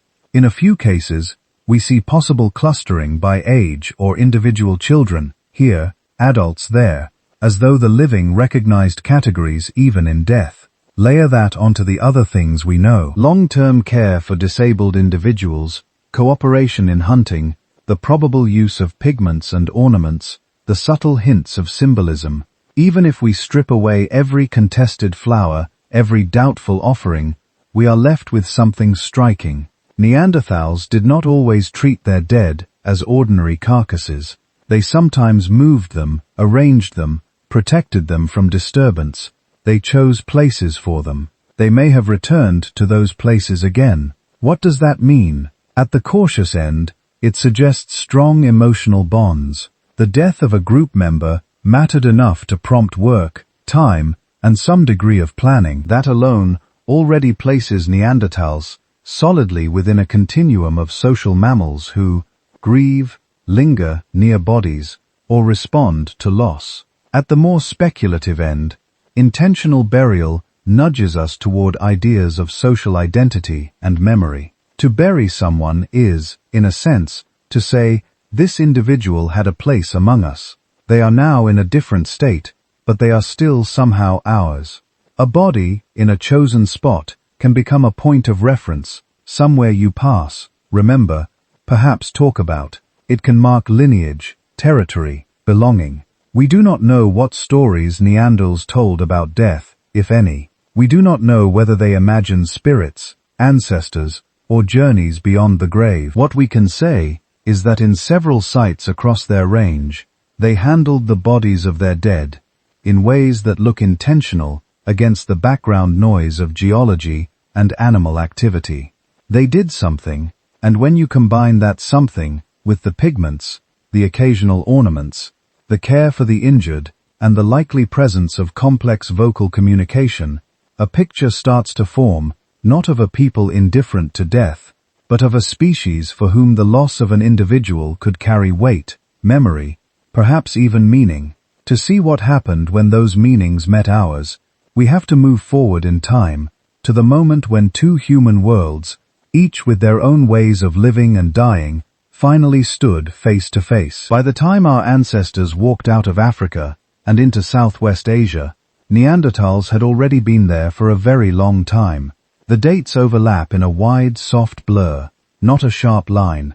Neanderthals were established across Europe and Western Asia from at least 400,000 years ago. Anatomically modern humans show up outside Africa in little hints and waves, maybe as early as 180,000 years ago in the Levant, then more firmly around 100,000 years ago, then again around 60,000. So instead of one dramatic first contact, what we probably have is a long series of meetings and partings across thousands of years. Think of places like the Levant, the strip of land that today includes Israel, Palestine, Lebanon, Syria, Jordan, as a kind of revolving door.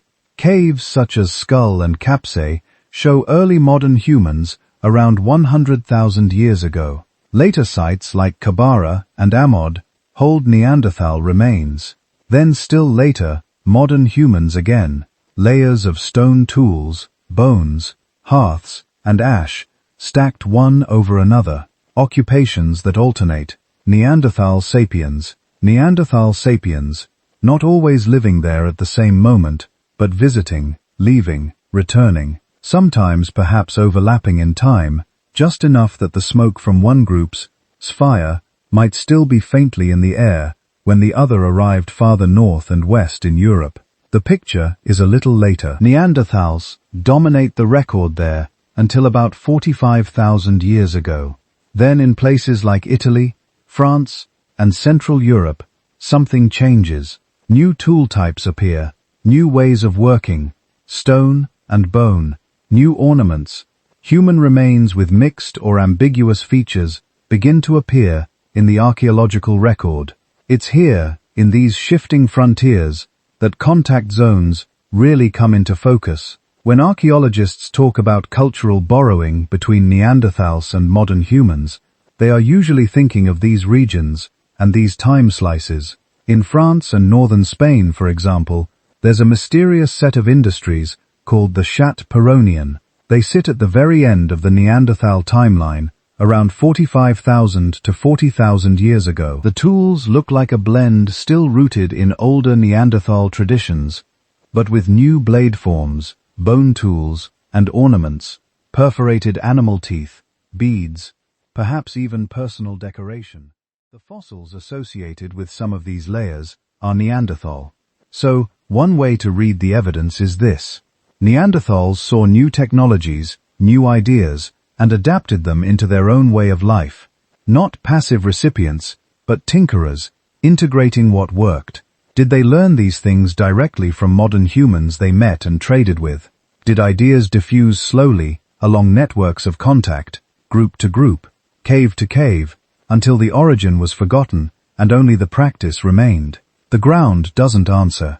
It just gives us objects that suddenly appear in places they hadn't been before. Something similar may have happened in reverse. In Central and Eastern Europe, some of the earliest modern human industries, like the Chalatian and Bohanician, include heavy-duty points and flakes that look closer to older Neanderthal-style technologies than to the later delicate blade industries we usually associate with Homo sapiens.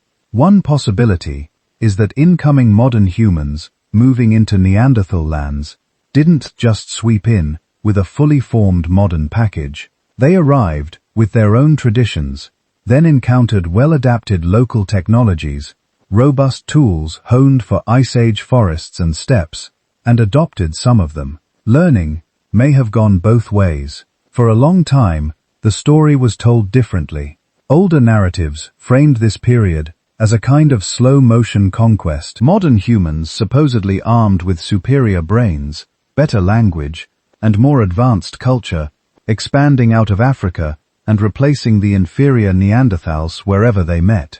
Sometimes that story was dressed up in gentle language, sometimes not at all. Words like outco, competed, overwhelmed, even wiped out were used without much hesitation.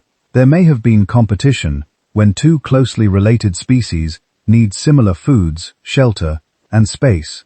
Some level of rivalry is almost inevitable, but the idea of a simple clash, us versus them, winner and loser, smart versus dull, doesn't fit well with what we now see. For one thing, we interbred. Genetic evidence shows clearly that Neanderthals and modern humans had children together, not once, but multiple times, in different places over thousands of years.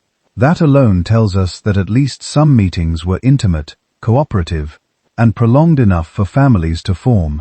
For another, the archaeological record doesn't look like a clean sweep. In some regions, Neanderthals persist for thousands of years after modern humans first appear nearby. In others, modern human groups seem to come and go, their artifacts vanishing from the layers for a while before returning. Climate pulses, shifting habitats, and local conditions all play a role. Some valleys might have held only Neanderthal camps for centuries with distant rumors of strange-looking people elsewhere. Other regions might have seen regular encounters, shared hunting grounds, wary exchanges at river crossings, tentative trade. There is room in this long patchwork contact zone for almost every kind of human interaction: avoidance, curiosity, hostility, alliance, friendship, kinship. From a distance of 40 or 50,000 years, those short local stories leave only faint traces, a scatter of unfamiliar stone, raw material far from its source, a pendant-style hopping from one region to another, a child's skeleton with a genetic signature that says, mother from one population, father from another. Small interactions, almost invisible in their own time, can echo for tens of millennia. Every time a Neanderthal and a modern human shared a shelter, traded a tool, or raised a child together, they braided two evolutionary histories a little tighter. Genes crossed species boundaries, carrying adaptations with them. Immune responses, hair and skin traits, perhaps even subtle brain-related variants. Cultural practices crossed too. Ways of hunting certain animals, recognizing edible plants, selecting good stone, perhaps melodies, rhythms, or stories that never fossilized but nonetheless spread. And because both populations were small by modern standards, a handful of such exchanges could matter enormously. In a group of 20 or 30 individuals, one outsider, bringing a new technique, a new tool form, or a new way of organizing a hunt, could change what survival looked like for generations. When we talk about modern humans and Neanderthals meeting, it's easy to imagine blocks of color on a map, arrows pushing against each other, borders advancing and retreating like armies. The reality was almost certainly more like a mosaic. Different regions, different times, different outcomes. In some places, Neanderthal traditions held on stubbornly. In others, they blended. In still others, they vanished quickly, leaving only a thin genetic shadow. What ties these scattered scenes together is not a single decisive encounter, but the slow, uneven mingling of closely related human worlds. One of those worlds is ours. The other is gone, at least in the sense of skeletons and names. Skeletons, but if we look inside ourselves, we find that the meetings never quite ended. If you want to see where those meetings went, you don't start with bones in a cave. You start with blood, saliva, or a little bit of cheek tissue from people alive right now. And strangely, from the powder of ancient bones ground in a lab.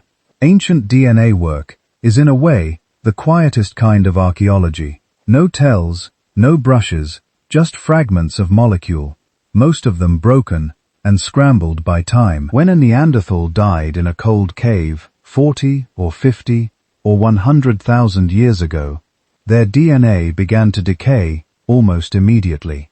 Water, oxygen, microbes, radiation, all nibbling away at the long, delicate strands. After tens of thousands of years, what's left is usually just tiny pieces, shattered and chemically altered. To recover those pieces, researchers take an almost painfully small sample from a dense part of the bone, often the petrous bone near the ear, or a tooth root, because those areas sometimes protect DNA a little longer. In a clean room that looks more like a hospital operating theater than a museum, they grind that bit of bone into powder, bathe it in solutions that dissolve the minerals, and pull out whatever fragments of DNA are still clinging on. Most of what they get isn't even Neanderthal. It's bacteria, fungi, bits of plant, possibly DNA from ancient hyenas or cave bears that once licked the bones. And then there's the danger of something far more confusing. Us. Modern human DNA is everywhere on the hands that excavated the skeleton decades ago, in dust that settled on the bones in a museum drawer, in the breath of anyone who ever handled the fossil without a mask. Neanderthal DNA and modern human DNA are similar enough that contamination can blur the picture completely. If a single skin cell from a living researcher falls into the sample, its intact DNA can drown out the faint damaged signal from the ancient bone. That's why the precautions seem almost extreme. Full bodysuits, gloves over gloves, airlocks, UV lights to destroy stray DNA on surfaces, negative controls to check whether any modern DNA has crept in. Without that obsessive care, the story written in those molecules would just be our own story reflected back at us. But when it works, when the ancient DNA is real and the contamination is understood, those fragments become a kind of time machine. By comparing the sequences from Neanderthal bones with DNA from people living all over the world today, geneticists can trace little echoes of those long-ago meetings between populations. One of the key words here is introgression. It simply means genes flowing from one population into another, through into breeding, then sticking around in the descendants. When a Neanderthal and a modern human had a child, that child carried a mixture of DNA from both parents. If that child grew up, survived, had their own children, and so on, then generations later, small segments of Neanderthal DNA could still be present in people who no longer thought of themselves as anything but human. And that is exactly what we see. Most people whose recent ancestry comes from outside Africa carry bits of Neanderthal DNA in their genomes, usually around 1 to 2%, scattered in patches along the chromosomes. The precise percentage varies from person to person and from region to region, but the pattern is clear. The further your family's history sits in Europe, the Middle East, or parts of Asia, the more likely it is that your genome carries little stretches that match known Neanderthal sequences closely. People whose ancestry lies entirely in many sub-Sahara and African populations tend to carry far less Neanderthal DNA, because most of the mixing happened after some groups left Africa. That doesn't mean African populations are purer or untouched. Human history is complicated.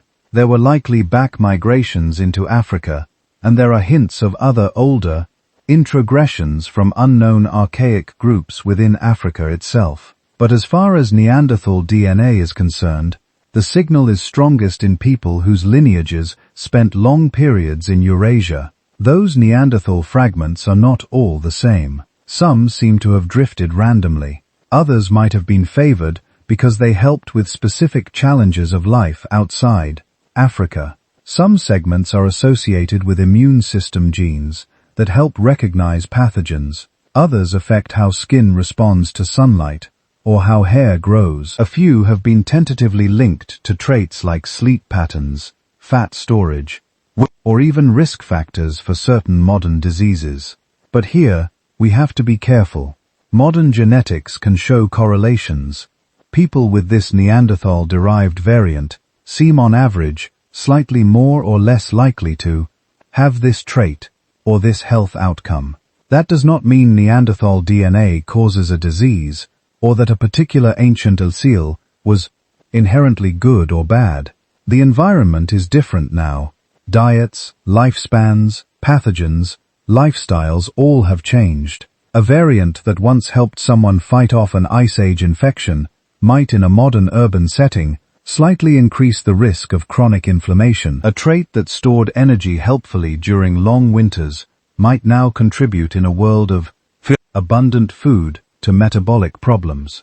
So when you hear that Neanderthal genes are linked to X, it is safest to translate that as some people today carry small DNA segments that likely came from Neanderthals in current conditions. These segments are statistically associated with X, but they probably once did something useful in different circumstances. The deeper patterns in the DNA point to something else as well, the size and structure of Neanderthal populations themselves. Genetic diversity within a group can be used very cautiously to estimate how large and how connected that group was over time. The Neanderthal genomes we have suggest that their overall effective population size was small, much smaller than that of modern humans in Africa during comparable periods. They show signs of inbreeding, of long-term isolation, of regional fragmentation. In one famous case, the DNA of a Neanderthal from a cave in Siberia suggests that his parents were closely related, perhaps as closely as half-siblings.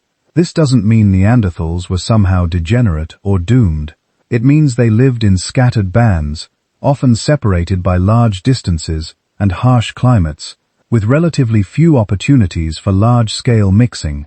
Their world was one of small, resilient communities, holding out in pockets of livable habitat, sometimes connected, sometimes cut off, by ice and steppe. When our ancestors met them, and had children with them, it wasn't just a cultural exchange. It was a partial merging of lineages that had been diverging for hundreds of thousands of years. Those encounters stitched some of their genetic story into ours. Every Neanderthal-derived segment in a modern genome is a tiny silent record of a specific child who once lived. A child who had one parent from one world and one from another, growing up in a landscape of mammoths, cold winds, and campfire smoke. Thousands of years later, that child's direct line may have been lost, their name forgotten, their bones gone. But a small part of their DNA might still be traveling carried inside people who have never heard of the cave where it first appeared. When we talk about Neanderthals as other, it's easy to forget this. Their genes are not just in some abstract database. They are inside many of the bodies, lying quietly in the dark right now, in skin, in blood, in the cells that form your brain. The old boundary between us and them becomes softer when you look at it this way. Neanderthals are gone as a separate visible population. Their tools lie buried. Their languages, if they had them, are silent. But part of their evolutionary experiment continues, folded into ours. Your genome, like mine, like almost everyone's, is a palimpsest written by many hands. Bottleneck survivors in Africa, wanderers across Arabia, Ice Age hunters in Europe and Asia, and here and there, the quiet signatures of Neanderthal ancestors who once faced the same winds, the same hunger, the same star-filled skies. When we read our DNA carefully, we're not just learning about them, We're recognizing that the line between their story and ours was never a line at all, but a braid. So if Neanderthals live on in a scattered way inside our DNA, why don't they live on as a separate people? Why are there no Neanderthal villages on the map, no Neanderthal languages, no Neanderthal nations making treaties and writing books? When we ask why they vanished, it can sound like we're looking for one clean answer, a single moment, a single cause, a single mistake. But the world they inhabited was not tidy, and causes in deep time rarely are. The first thing to remember is how small their world was in terms of numbers. Those genetic clues we talked about, the low diversity, the long stretches of similar DNA, the signs of close kin matings, point to an effective population size that would fit not into a continent, but into a small modern city, maybe a large town spread across thousands of kilometers of Ice Age Europe and Western Asia.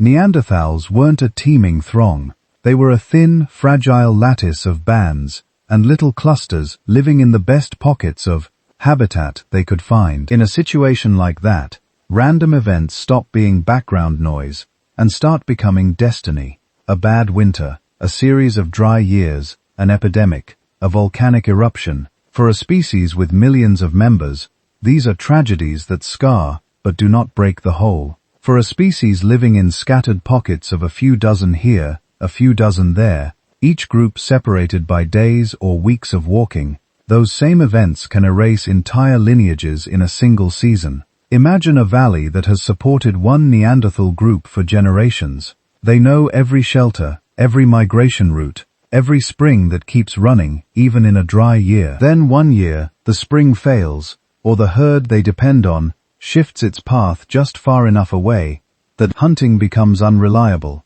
or a new pathogen sweeps through, brought by migrating animals, or by other humans. There is no nearby village to send help, no dense network of neighbors to buffer the loss. If they move and fail to find another good patch quickly enough, if they split and the fragments never reconnect, that entire branch of the Neanderthal family tree simply ends. Multiply that not by one catastrophe, but by many overlapping in time and space. This is one part of the story. Demography amplifying chance, small populations turning ordinary randomness into irreversible disappearance. Layered over that, the climate itself was restless. Neanderthals had already survived major shifts in temperature and vegetation. They were not fragile snow creatures who collapsed at the first hint of change. They had ridden out multiple glacial and interglacial cycles, reoccupying territories as the ice advanced and retreated. But the period when modern humans expanded into Eurasia was not a gentle one. Climate records from ice cores, ocean sediments, and cave deposits all point to rapid swings, abrupt cooling events, sudden thaws, pulses of aridity, then brevity of warmer phases. In a landscape like that, the game of survival is not just about being adapted, but about being flexible. Neanderthals seem to have been very good at a particular way of living. Intensive hunting of large game in cold steppe and woodland. Close use of familiar territories, deep knowledge of local resources. Our own ancestors coming out of Africa may have brought a slightly different package. Broader diets including more small game fish and plant foods, more frequent long-distance movements, perhaps larger and more interconnected social networks that could shuttle information and people between distant groups. If climate volatility kept scrambling the board, moving animals, shifting vegetation zones, opening and closing corridors, then the advantage might slowly tilt toward whoever could rewire their habits and relationships fastest. That doesn't mean one species was better. It means their ecological niches began to overlap more and more, just as the environment was becoming less predictable. Two very similar kinds of human drawing on many of the same resources, moving through many of the same valleys, hunting many of the same herds. This is what ecologists call niche overlap. When times are good, overlapping niches can coexist. There is enough for everyone, and the species may even benefit from each other's presence in indirect ways. Carcasses to scavenge, knowledge to imitate, mates to exchange. When times tighten, overlap can become tension. Not necessarily pitched battles on every hillside, but a slow, relentless squeezing. A herd driven by one group is not available to the other. A favored cave used by one band is unavailable to the neighbors. A water source monopolized in a dry year means someone else has to move. Competition in this sense is often quiet. It shows up not as dramatic scenes, but as slightly fewer surviving children in one group each generation. Slightly higher risks on the edge of winter. Slightly more dangerous hunts when the easiest animals have already been taken by someone else. Over thousands of years, tiny differences in survival can accumulate into large differences in presence. Another invisible player in this story is disease. When long separated human populations meet, they do not just share tools and stories and genes. They share microbes, pathogens, that have become mild background companions in one group can be deadly in another that has never encountered them. Modern history is full of examples. Smallpox in the Americas, measles and influenza in isolated island communities. We cannot see ancient viruses and bacteria directly in the same way we see bones or tools, but some genetic signals hint that Neanderthals and modern humans exchanged more than DNA when they interbred. It is possible, though difficult to prove, that some epidemics favored one population over another simply because of who had prior exposure and who did not. In a species already living close to the edge, even a modest increase in mortality could push some groups past recovery. And then there is the possibility that vanish is not the right word at all. When we think of extinction, we often imagine a hard stop. One moment they are there, the next they are gone. But the genetic evidence you're carrying right now suggests another path: absorption. Each time a Neanderthal and a modern human had a child, there was a chance that the Neanderthal lineage would continue, not as a separate tribe with its own name, but dissolved into a much larger, more numerous population. If modern human groups in Eurasia kept growing, fueled by expanding networks, flexible diets, and favorable climate windows, then they would have represented, in demographic terms, a rising tide. In such a tide, small Neanderthal bands could be pulled in. Marriages, adoptions, alliances, kidnappings, peaceful mergers, the full messy spectrum of human contact. From the outside, looking back across tens of thousands of years, that process would look like disappearance. Neanderthal skeletal features become rarer. Neanderthal tool traditions fade. Eventually, archaeologists stopped finding distinctively Neanderthal sites. But from the inside, for the people actually living through it, it might have felt less like an ending and more like a series of small local changes. New neighbors, new customs, new words, new faces in the firelight. Some Neanderthal groups likely did die outright, erased by cold hunger, accidents, or conflict. Others may have dwindled to a few families, then merged with nearby modern human bands, their last distinct memories lost after a few generations. Some might have persisted in remote pockets longer than we currently know, holding on in forgotten valleys, while the rest of the continent shifted around them. When we put all these threads together, demographic fragility, climate whiplash, ecological overlap, possible disease dynamics, and gradual absorption, we end up with a picture that is not a single dramatic event, but a long, intricate unwinding. Neanderthals did not so much fall off a cliff as walk, step by reluctant step, down a slope that grew steeper over time. By around 40,000 years ago in Europe, and somewhat later in a few other regions, their distinct archaeological and anatomical signatures fade into silence. What remains is what you carry, a trace of their genes, and a world partly shaped by the choices they made. They did not leave written laments or final testimonies. No one carved a line in stone saying, "We were the Neanderthals, and this is how we ended."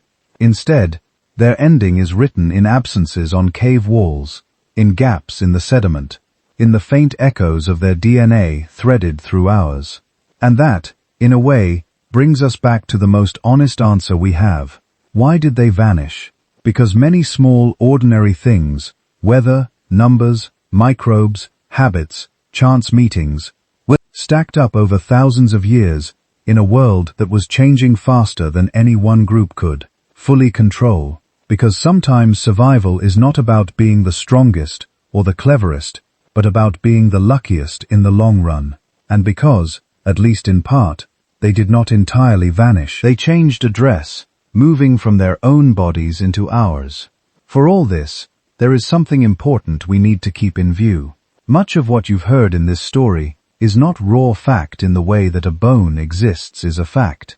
It's interpretation. Careful, disciplined, often very convincing interpretation. But still interpretation. When we talk about Neanderthal minds, for example, we are looking at stone and bone and ash and trying to see thoughts. Did they imagine the world in ways fundamentally different from us, or mostly similar? Their brains were slightly larger on average than ours, but shaped a bit differently. Some researchers argue this means they may have devoted more neural real estate to body control and vision, a little less to certain kinds of social processing. Others are not so sure. Brains do not fossilize. Endocasts and models can suggest patterns, but they can't tell us what it felt like to be inside a Neanderthal skull. It is possible that if you could somehow eavesdrop on a Neanderthal camp, you would hear conversations that sounded very much like ours in structure and complexity, just carried by different voices. It is also possible their inner world leaned a little more toward the concrete, the here and now, and a little less toward long chains of abstraction. The evidence doesn't settle it, not yet. The same uncertainty hovers over symbolism and art. We have pigments in caves, Neanderthals used, possible pendants, scratched lines on bone and rock that might be doodles or tallies or decoration. That shell with traces of pigment, that deep cave with stalagmite rings that someone built in the dark long before modern humans arrived. Do these things mean Neanderthals told elaborate myths, painted stories on their walls, saw the world as thick with invisible meanings? Or do they mean they had a more modest symbolic life, marking bodies and objects now and then, using color and pattern in restrained, practical ways, with only a thin layer of abstraction over everyday needs? Some archaeologists argue strongly for rich Neanderthal symbolism, pointing to the timing of finds and the care in their preparation. Others caution that many of the clearest examples appear late when modern humans are already nearby, and that we must untangle independent invention from influence and limitation. Again, the evidence is suggestive, but it does not close the case. Language may be the foggiest of all. Neanderthals shared with us the modern version of the FOXP2 gene that helps shape speech and language. Their inner ears, their hyoid bones, the spaces in their skulls where breath and sound moved, all look broadly compatible with spoken language. These clues make it very unlikely that they were grunting brutes limited to a handful of calls. They almost certainly spoke, but how far did that go? Were they swapping gossip about absent friends, planning hunts in conditional clauses? If they go there, we will go here, telling stories about beings that had never existed, imagining futures that had not yet arrived. Or did their speech stay anchored closer to the immediate and the practical, not quite reaching the runaway recursion, the story within a story that seems to characterize the most elaborate human languages today? We do not know. We may never know. There are no Neanderthal recordings, no preserved phrases, no fossilized grammar. Even the question of how different Neanderthals were from each other remains open. For a long time, archaeological reports talked about the Neanderthals as though they were one uniform people, living one kind of life across their whole range from Spain to Siberia, and through hundreds of thousands of years.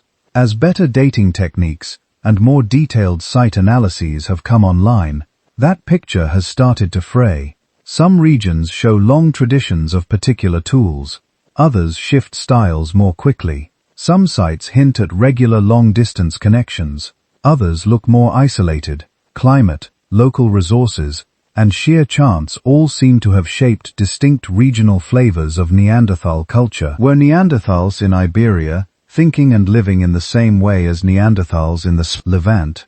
Did groups in Central Europe have different marriage rules, different stories, different favorite foods than their cousins farther east? The bones and stones suggest diversity. How deep that diversity ran into languages, rituals, and identities is something we can only glimpse through a glass made of chipped flint and scattered teeth. Part of the reason these questions stay open is that in the last 20 years, our tools for looking backward have leapt forward. Proteomics, extracting and reading ancient proteins, can tell us who an old fragment of bone belonged to, even when DNA is gone. Sudden red sites using improved radiocarbon calibration or entirely different methods can move events thousands of years earlier or later than we thought. Micro-residue analysis can find traces of plant starches on a stone tool or tiny flecks of blood or feather, and from this we can infer diet, technology, even the use of glues and bindings. Micromorphology lets us slice ancient hearths and floors into thin sections and reconstruct, layer by layer, how fires were tended, how spaces were used. Each time a new method arrives, or an old one is sharpened, some tidy story we used to tell about Neanderthals has to be taken apart, examined, and sometimes rebuilt in a different shape. If you've been enjoying this slow journey through that changing picture, and you'd like to sink even deeper into it, there's a book that expands on these stories, and others written in the same gentle, sleep-friendly style. You can find it at sleepytimehistory.com, and at the moment, there's a discount running this week if you'd like to pick it up. All of this, the uncertainties, the revisions, the unexpected finds, asks something of us as we drift through deep time. It asks us to hold our ideas lightly, to remember that each generation of scientists has thought it finally understood Neanderthals right up until a new cave, a new layer, a new molecule under the microscope asked them to rethink. Once Neanderthals were lumbering, stupid brutes. Then they became almost modern humans whose only flaw was bad luck. Now we see them as something more textured, a population of complex humans in their own right, with strengths and limitations, habits and histories that do not map neatly onto ours. In a few decades, with more genomes sequenced, more sites carefully excavated, more tools analyzed for their microscopic secrets, our picture will change again. Some of the questions we've been whispering about tonight, how they spoke, what they believed, how they saw themselves, may sharpen into clearer outlines. Others may remain open, invitations rather than answers. Through all of these shifts, one theme keeps returning. Whatever the details, Neanderthals were not a caricature. They were not a failed step on the way to us. They were another way of being human in a difficult world. When the evidence forces us to update our beliefs, it is not erasing them. It is bringing us slowly, a little closer to seeing our cousins as they really were. Not monsters, not mirror images, but fellow survivors, thinking and feeling in the dark under the same cold stars. As you settle in, let all of that drift together into something simpler. Tonight you met a version of Neanderthals that doesn't fit on a museum placard or in a movie villain's mask. Not beasts, not just almost us, but people shaped by ice and hunger, by long winters and careful fire, by bonds of care that left traces in healed bones and tended graves. You followed them, not as an outline in a textbook, but as neighbors in deep time. Hunters who learned the landscapes of Mammoth Steppe and Forest Edge as intimately as you know, the routes through your own city. Toolmakers who planned, rehearsed, and refined. Parents who watched over children. Elders who carried knowledge. Companions who stayed with the injured instead of walking away. You saw that they were not an exception to human history, but part of it.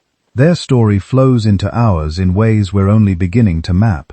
A scrap of DNA in your cells, a gene that helps Tibetan herders breathe thin air, or Pacific Islanders weather certain infections a little differently. Techniques for working stone, habits of fire and shelter, but perhaps even patterns of thought that began in one lineage and were carried through contact and children and shared lives into another.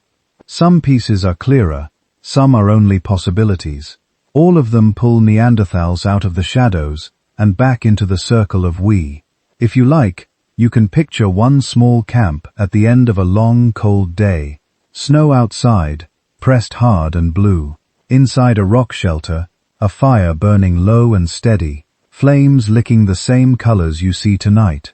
If a candle is flickering nearby, yellow, orange, a hint of red at the core. Around it, a handful of people. Someone mends a binding on a spear. Someone else softens a scrap of hide, hands working automatically while their thoughts wander. A child leans against an older relative, almost asleep, watching embers fall and collapse like tiny stars. Outside, the wind erases tracks. Inside, quiet talk murmurs and fades. They don't know they're Neanderthals. They don't know another species will one day walk these valleys and wonder about them. They know the crackle of fire, the weight of fur on their shoulders, the warmth of a body next to theirs, sight, the comfort of familiar voices in the dark. That more than any specific tool or trait is the shared ground long after their last camp went cold. We are still huddling around stories, still trying to understand who we are by learning who came before. If you'd like to keep wandering through that deep past, in the same gentle, unhurried way, there's a book that expands on these prehistoric secrets. More cousins, more bottlenecks, more quiet revolutions in stone and bone. You can read more about it, or pick up a copy at sleepytimehistory.com whenever you feel curious and awake enough to explore. For now, if this journey kept you company as you drifted towards sleep, it really does help if you tap like, subscribe to the channel, and leave a comment.